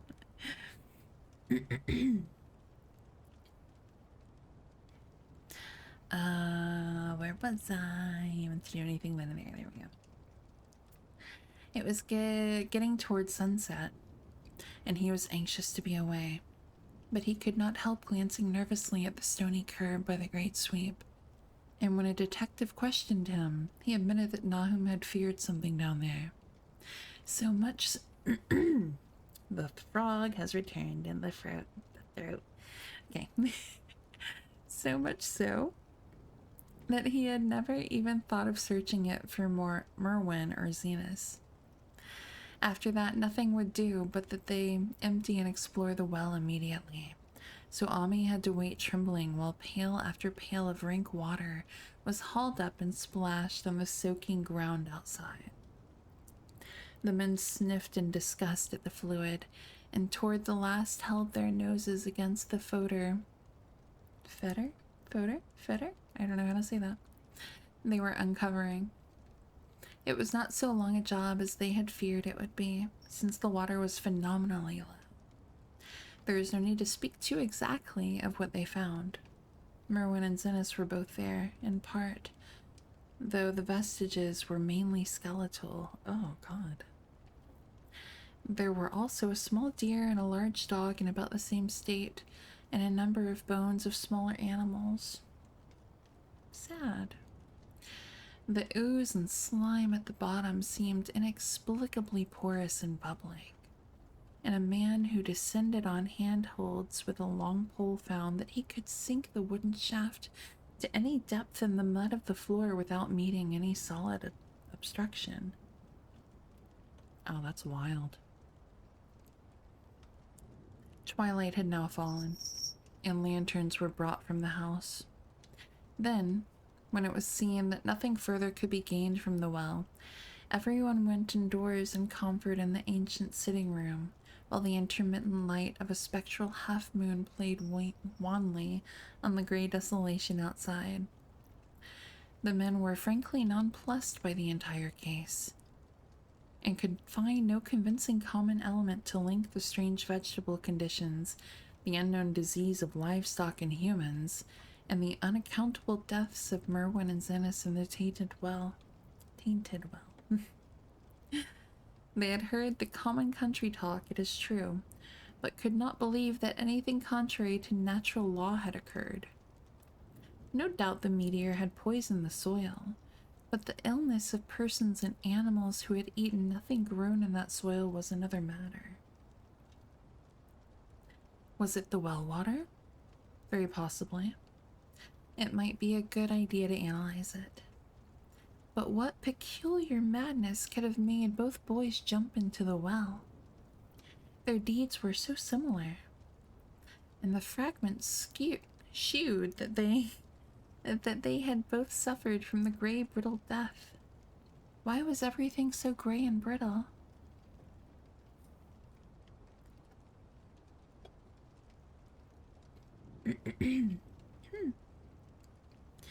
It was the coroner, seated near a window overlooking the yard, who first noticed the glow about the well. Night had fully set in, and all the abhorrent grounds seemed faintly luminous, with more than the fitful moonbeams.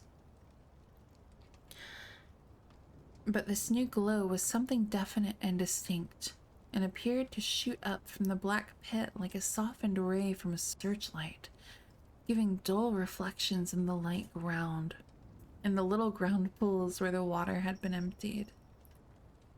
It had a very queer color, and as all the men clustered round the window, Ami gave a violent start, for the strange beam of ghastly miasma was to him of no unfamiliar hue. He had seen that color before, and feared to think what it might mean. He had seen it in the nasty brittle globule in that aerolite 2 summers ago, had seen it in the crazy vegetation of springtime, and had thought he had seen it for an instant that very morning against the small barred window of that terrible attic room where nameless things had happened. It had flashed there a second, and a clammy and hateful current of vapor had brushed past him. And then poor Nahum had been taken by something of that color. He had said so at the last. Said it was the globule and the plants. After that had come the runaway in the yard and the splash in the well. And now that well was belching forth to the night a pale, insidious beam of the same demonic. Oh, that's demonic tint. Fear the colors. Like, it's so creepy. It's so creepy.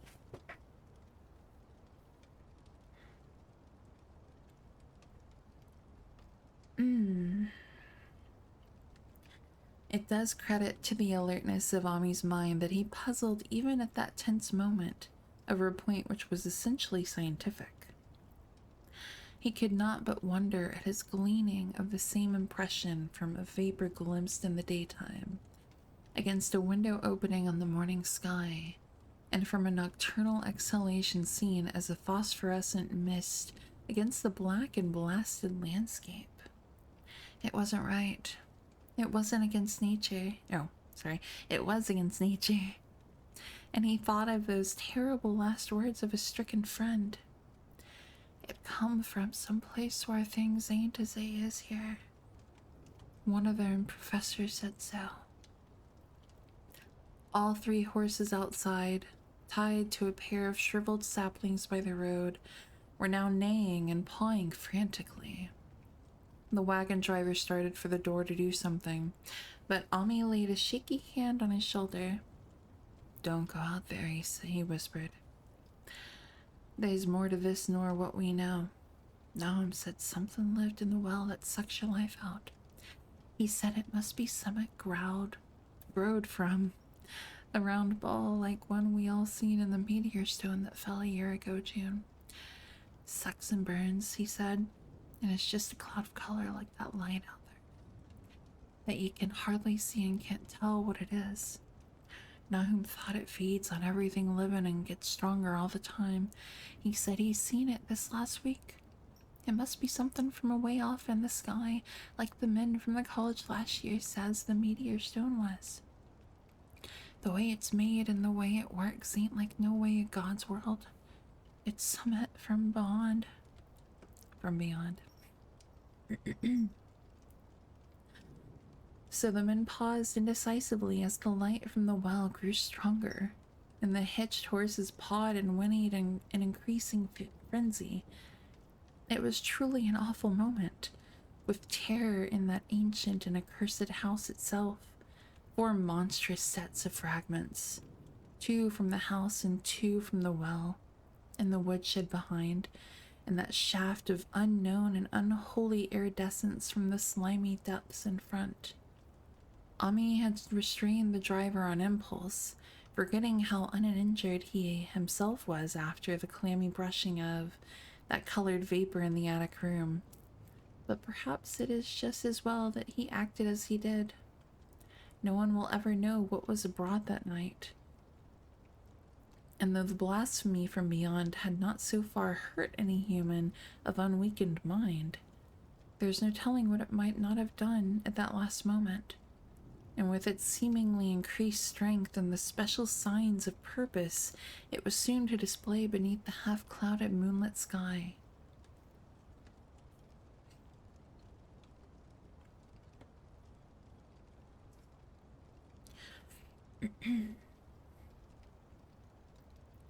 All at once, one of the detectives at the window gave a short, sharp gasp. The others looked at him, and then quickly followed his own gaze upward to the point at which its idle straying had been suddenly arrested. There was no words for words. There was no need for words. What had been disputed in country gossip was disputable no longer, and it is because of the thing which every man of that party agreed in whispering later on, that the strange days were never talked about in Arkham. It is necessary to premise that there was no wind at that hour of the evening. One did arise not long afterward, but there was absolutely none then. Even the dry tips of the lingering hedge mustard, gray and blighted, and the fringe on the roof of the standing Democrat wagon were unstirred. And yet amid that tense, godless calm, the high bare boughs of all the trees in the yard were moving. Oh, that's so creepy. That's so creepy. They were twitching morbidly and spasmodically, clawing in convulsive and epileptic madness at the moonlit clouds, scratching impotently in the noxious air as if jerked by some alien and bodiless line of linkage with oh my god, this sentence. And bodiless line of linkage with subterranean horrors writhing and struggling below the black roots.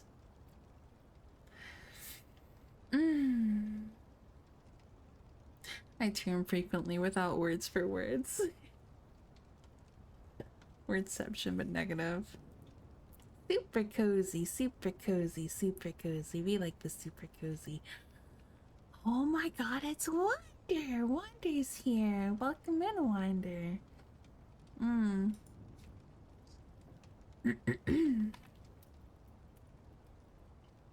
Oh goodness. Welcome in. That description makes me think of the scene in Jurassic Park where the cup of water starts shaking. Yeah, a little bit, a little bit. Ugh. Oh, goodness, goodness, goodness. Not a man breathed for several seconds. Then a cloud of dark... Let me make sure that Spotify sound is... Okay, it's good, it's good. I'm like, please, please, let's not have it go back to... What was it before? Ocean waves? For a fucking Lovecraft story. Finally, I know, you're actually here when a stream is happening. Yay. Oh, goodness. Wander! Excuse me? Excuse me? Thank you for the gifted. 10. Oh my god. Wander, you shouldn't have. My goodness. The birds chirping moment, I know. We're reading this creepy fucking story and all of a sudden like springtime sounds, little birds start playing in the in the background. Oh my goodness. Thank you so much, Wander. That was so sweet. Fiskery, welcome in. Welcome in. Fred. Oh my god, another gifted. Oh, thank you, Coon. Oh my goodness. Silver Nesty, welcome in. Okay, I guess we should get back to creepy creepies. Not a man breathed for several seconds. Then a cloud of darker depths passed over the moon, and the silhouette of clutching branches faded out momentarily. At this, there was a general cry, muffled with awe, but husky and almost identical from every throat. The terror had not faded with the silhouette, and in a fearsome instant of deeper darkness, the watcher saw wriggling at that treetop height 1,000 tiny points of faint and unhallowed radiance, tipping each bough like the fire of St. Elmo or the flames that came down on the apostles' heads at Pentecost. It was a monstrous constellation of unnatural light, like a glutted swarm of corpse-fed fireflies dancing hellish... Oh my god, what is this word? dancing hellish sarabands over an accursed marsh. And its color was that same nameless intrusion which Ami had come to recognize and dread. All the while, the shaft of phosphorescence from the well was getting brighter and brighter, bringing to the minds of the huddled men a sense of doom and abnormality which far outraced any image their conscious minds could form. It was no longer shining out, it was pouring out. And as the shapeless stream of unplaceable color left the well, it seemed to flow directly into the sky. My goodness.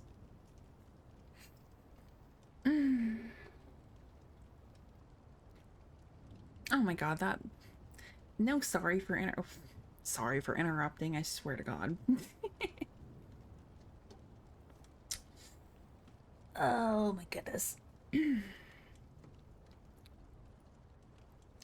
The veterinary shivered and walked to the front door to drop the heavy extra bar across it.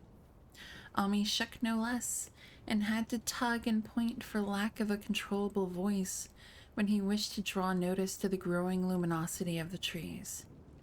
The neighing and stamping of the horses had become utterly frightful, but not a soul of that group in the old house would have ventured forth for an earthly reward.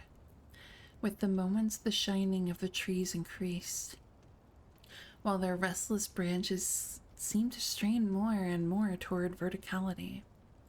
The wood of the well sweep was shining now, and presently a policeman dumbly pointed to some wooden sheds and beehives near the stone wall on the west. They were commencing to shine too, though the tethered vehicles of the visitors seemed so far unaffected. Then there was a wild commotion and clopping in the road, and as Ami quenched the lamp for better seeing, they realized that the span of frantic grays had broke their sapling and run off with the Democrat wagon. The shock served to loosen several tongues, and embarrassed whispers were exchanged. It spreads on everything organic that's been around here, muttered the medical examiner. No one replied, but the man who had been in the well gave a hint that his long pole must have stirred up something intangible. It was awful, he added. There was no bottom at all, just ooze and bubbles and the feeling of something lurking under there. Ami's horse still pawed and screamed deafeningly in the road outside and nearly drowned its owner's faint quaver as he mumbled his formless reflections. It come from that stone. It growed down there. It got everything living. It fed itself on 'em, mind and body. Thad and Murney, Zinus and Nabi. Nahum was the last. They all drunk the water. It got strong. It got strong on 'em. It come from beyond, where things ain't like they be here. Now it's going home. At this point, as the column of unknown color flared suddenly stronger and began to weave itself into fantastic suggestions of shape, which each spectator later described differently, there came from poor tethered hero such a sound as no man before or since ever heard from a horse. No, not the horse, no! I hate it. Every person in that low-pitched sitting room stopped his ears, and Ami turned away from the window in horror and nausea. Words could not convey it. When Ami looked out again, the hapless beast lay huddled inert on the moonlit ground between the splintered shafts of the buggy. That was the last of Hero, till they buried him next day. Not the horse. But the present was no time to mourn, for almost at this instant a detective silently called attention to something terrible in the very room with them. In the absence of the lamplight, it was clear that a faint phosphorescence had begun to pervade in the entire apartment. It glowed on the broad planked floor and the fragment of rag carpet, and shimmered over the sashes of the small paned windows. It ran up and down the exposed corner posts, coruscated about the shelf and mantel, and infected the very doors and furniture. Each minute saw it strengthen, and at last it was very plain that healthy living things must leave that house.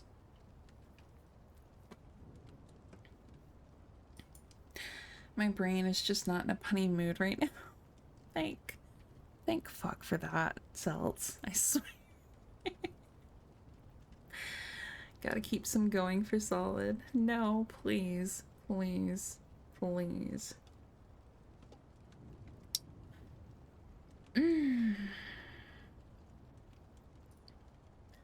Ami shooed them the back door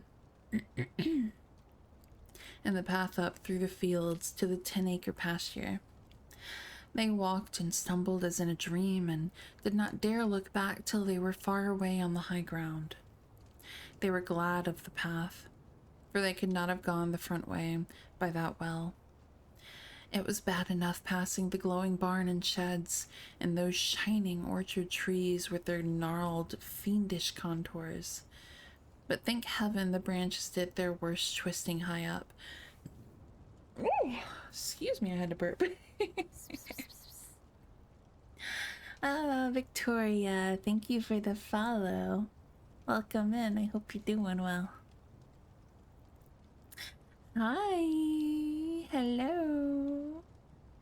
Hello. Dude is on point like 100% of the time. Dude, Solid lives his life, their life, whatever, in puns. Like, hello. Like, yeah, that's just, yeah. Solid is one of a kind for sure. Oh goodness. Okay. The moon went under some very black clouds as they crossed the rustic bridge over Chapman's Brook, and it was blind groping from there to the open meadows. Hungarian, hello. Welcome in. Instead of purgatory, they come from pungatory. Ice. Goon.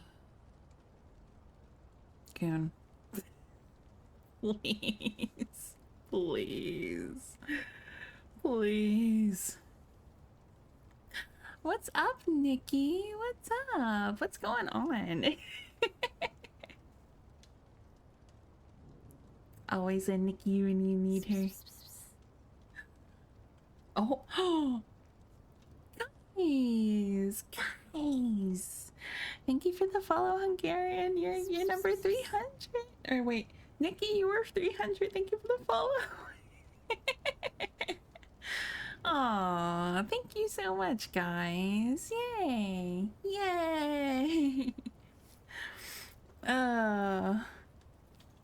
If we weren't in the middle of like creepy, my eyes would be like this. Thank you. That's awesome though. Thank you so much.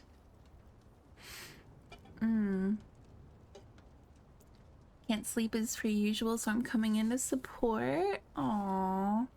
I'm sorry you're having trouble sleeping.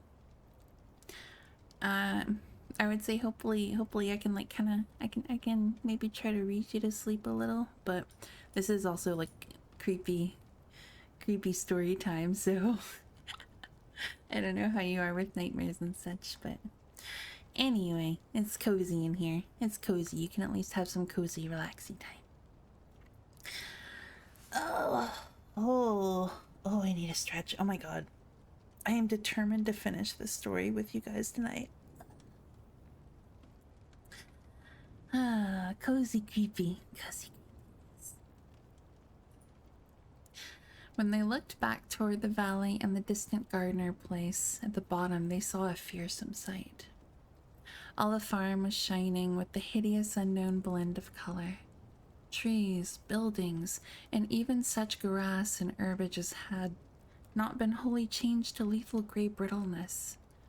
The boughs were all straining skyward, tipped with tongues of foul flame, and lambent tricklings of the same monstrous fire were creeping about the ridgepoles of the house, barn, and sheds.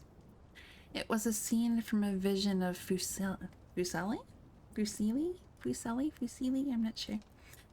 And over all the rest reigned that riot of luminous amorphousness, that alien and undimensioned rainbow of cryptic poison from the well, seething, feeling, lapping, reaching, scintillating, straining, and malignly malignly bubbling in its cosmic and unrecognizable chromaticism. We're getting a vocabulary tonight, folks. Fusili. What was that word? Where did it go? Oh, Fuseli. Vision of Fuseli. What the fuck? What does that mean? Vision of Fuseli. Fuseli. Oh, a Swiss painter. Oh, okay. Okay.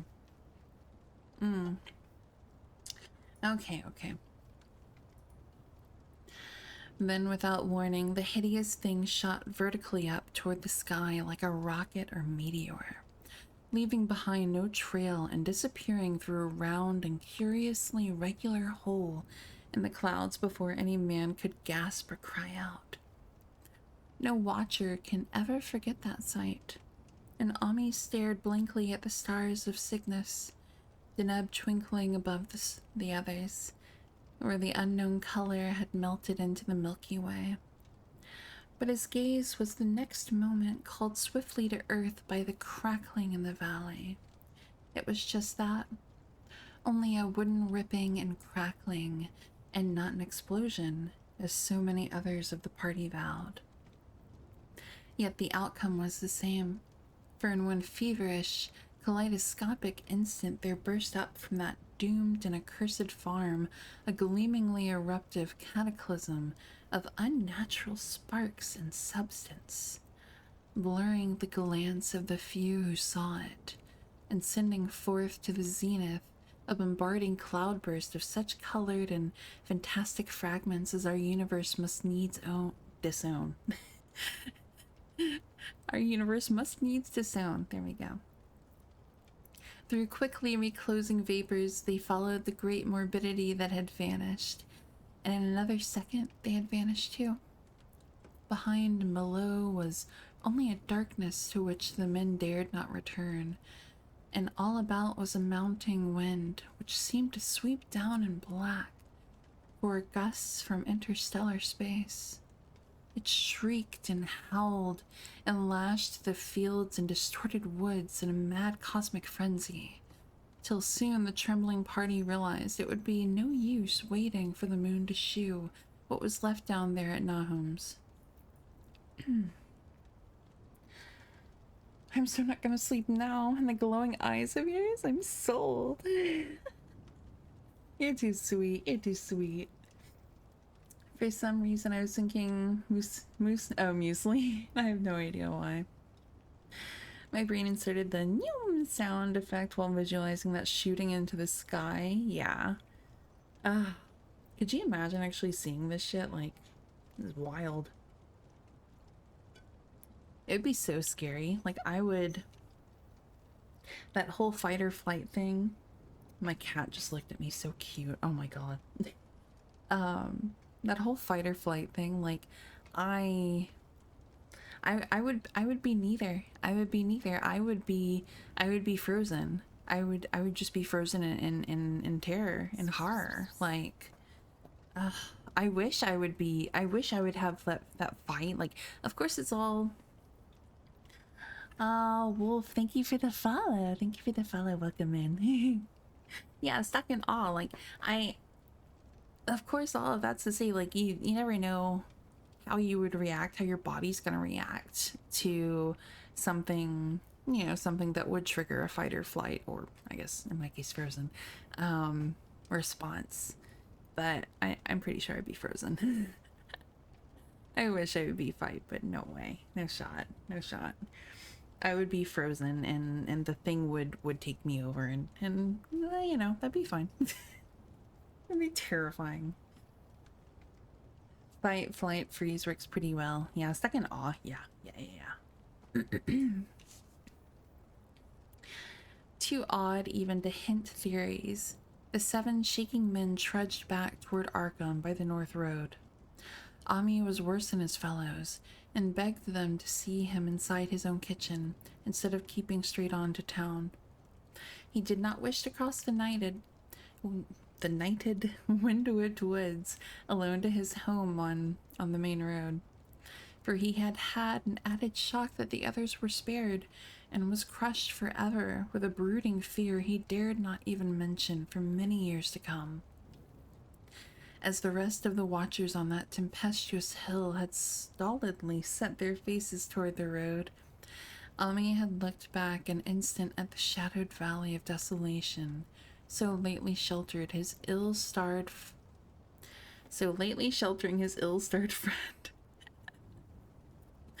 And from that stricken, faraway spot he had seen something feebly rise, only to sink down again upon the place from which the great shapeless horror had shot into the sky. It was just a color, but not any color of our earth or heavens. And because Ami recognized that color and knew that this last faint remnant must still lurk down there in the well, he has never been quite right since. That's scary.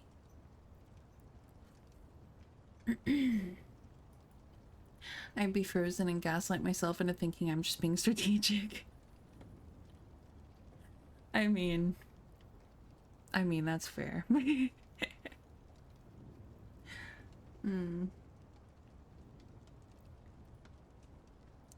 Ami would never go near the place again. It is over half a century now since the horror happened, but he has never been there and will be glad when the new reservoir blots it out. I shall be glad too, for I do not like the way the sunlight changed color around the mouth of that abandoned well I passed. I hope the water will always be very deep, but even so, I shall never drink it. I do not think I shall visit the Arkham country hereafter. 3 of the men who had been with Ami returned the next morning to see the ruins by daylight, but there were not any real ruins. Only the bricks of the chimney, the stones of the cellar, some mineral and metallic litter here and there, and the rim of that nefandous well. Save for Ami's dead horse, which they towed away and buried. Oh, that poor horse. I forgot about the horse. I'm so sad. Save for Ami's dead horse, which they towed away and buried, and the buggy which they shortly returned to him, everything that had ever been living had gone. 5 eldritch acres of dusty gray desert remained, nor has anything ever grown there since. To this day, it sprawls open to the sky like a great spot eaten by acid in the woods and fields, and the few who have ever dared glimpse it in spite of the rural tales have named it the Blasted Heath. I mean, no fucking wonder. If somebody survives something like that, I think you've earned whatever gaslighting you can muster. Honestly, yeah. Could you imagine surviving that? Like, eesh. Yikes. How much more? Oh, we're almost done. We almost made it. We've almost made it through.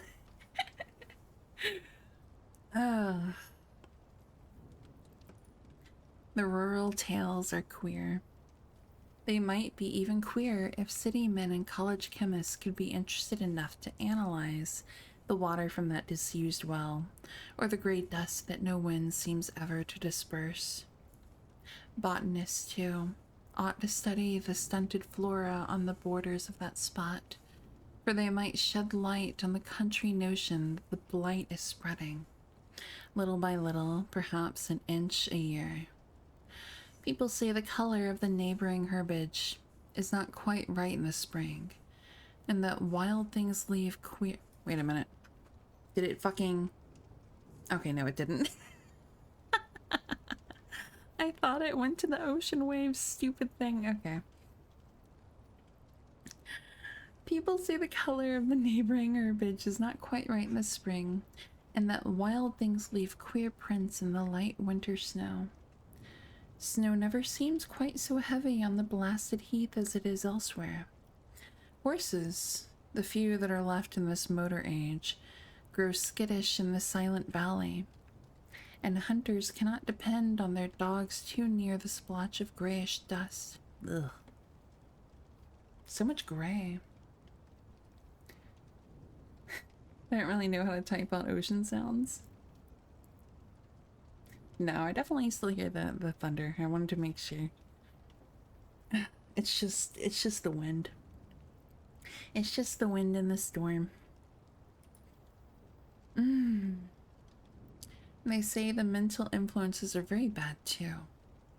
Numbers went queer in the years after Nam's taking, and always they lacked the power to get away. Both kind of make whoosh sounds, yeah. Then the stronger-minded folk all left the region, and only the foreigners tried to live in the crumbling old homesteads. They could not stay, though, and one sometimes wonders what insight beyond ours their wild, weird stores of whispered magic have given them. Their dreams at night, they protest, are very horrible in that grotesque country, and surely the very look of the dark realm is enough to stir a morbid fancy. No traveler has ever escaped a sense of strangeness in those deep ravines?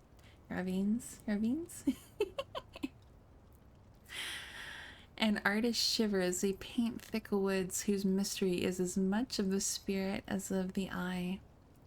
I myself am curious about the sensation I derived from my one lone walk before Ami told me his tale. When twilight came, I had vaguely wished some clouds would gather, for an odd timidity about the deep sky voids above had crept into my soul. Just means you're waving. Oh no. Oh no. Waving.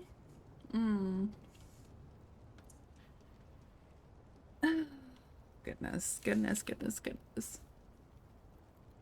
Oh my goodness, we're almost done, you guys. Well, thank you for the hydrate. Yeah, that's what I was just doing. But I'll hydrate some more. Oh, wander. That's cute. Okay. Do not ask me for my opinion. I do not know. That is all. There was no one but Ami to question, for Arkham people will not talk about the strange days, and all three professors who saw the aerolite and its colored globule are dead. There were other globules. Depend upon that. One must have fed itself and escaped, and probably there was another which was too late. The Phantom, Seven the Phantom. Thank you for the follow. Welcome in. Welcome. No doubt it is still down the well. I know there was something wrong with the sunlight I saw above that miasmal brink. The rustics say the blight creeps an inch a year, so perhaps there is a kind of growth or nourishment even now. But whatever daemon hatchling is there, it must be tethered to something, or else it would quickly spread. Is it fastened to the roots of those trees that claw the air? One of the current Arkham tales is about fat oaks that shine and move as they ought not to do at night. Hello, Seven the Phantom. I hope you're doing well. I hope you're all cozy. As I almost burp in your ear, I'm so sorry. Ugh. The tea is giving me burps, you guys know. The tea's failing me. Hmm. Ah. What it is, only God knows. In terms of matter, I suppose the thing Ami described would be called a gas, but this gas obeyed laws that are not of our cosmos. This was no fruit of such worlds and suns as shine on the telescopes and photographic plates of our observatories. Tea failing you? No, I love my tea. My tea's good. I would never throw it under the bus like I just did. Oops. This was no breath from the skies whose motions and dimensions our astronomers measure or deem too vast to measure. It was just a color out of space, a frightful messenger from unformed realms of infinity beyond all nature as we know it, from realms whose mere existence stuns the brain and numbs us with the black extra-cosmic gulfs it throws open before our frenzied eyes. I would take a sip, but sadly I can only take a sarcastic sip. I'm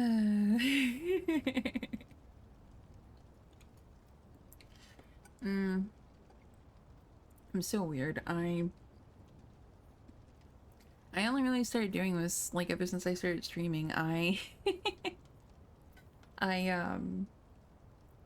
drink my hot tea. And this is literally only when I'm drinking it while streaming, because if you don't know with VTubers, if any of you don't know, the capture, like, there's a cam looking at me that is capturing as well as it can my movements and facial expressions and such.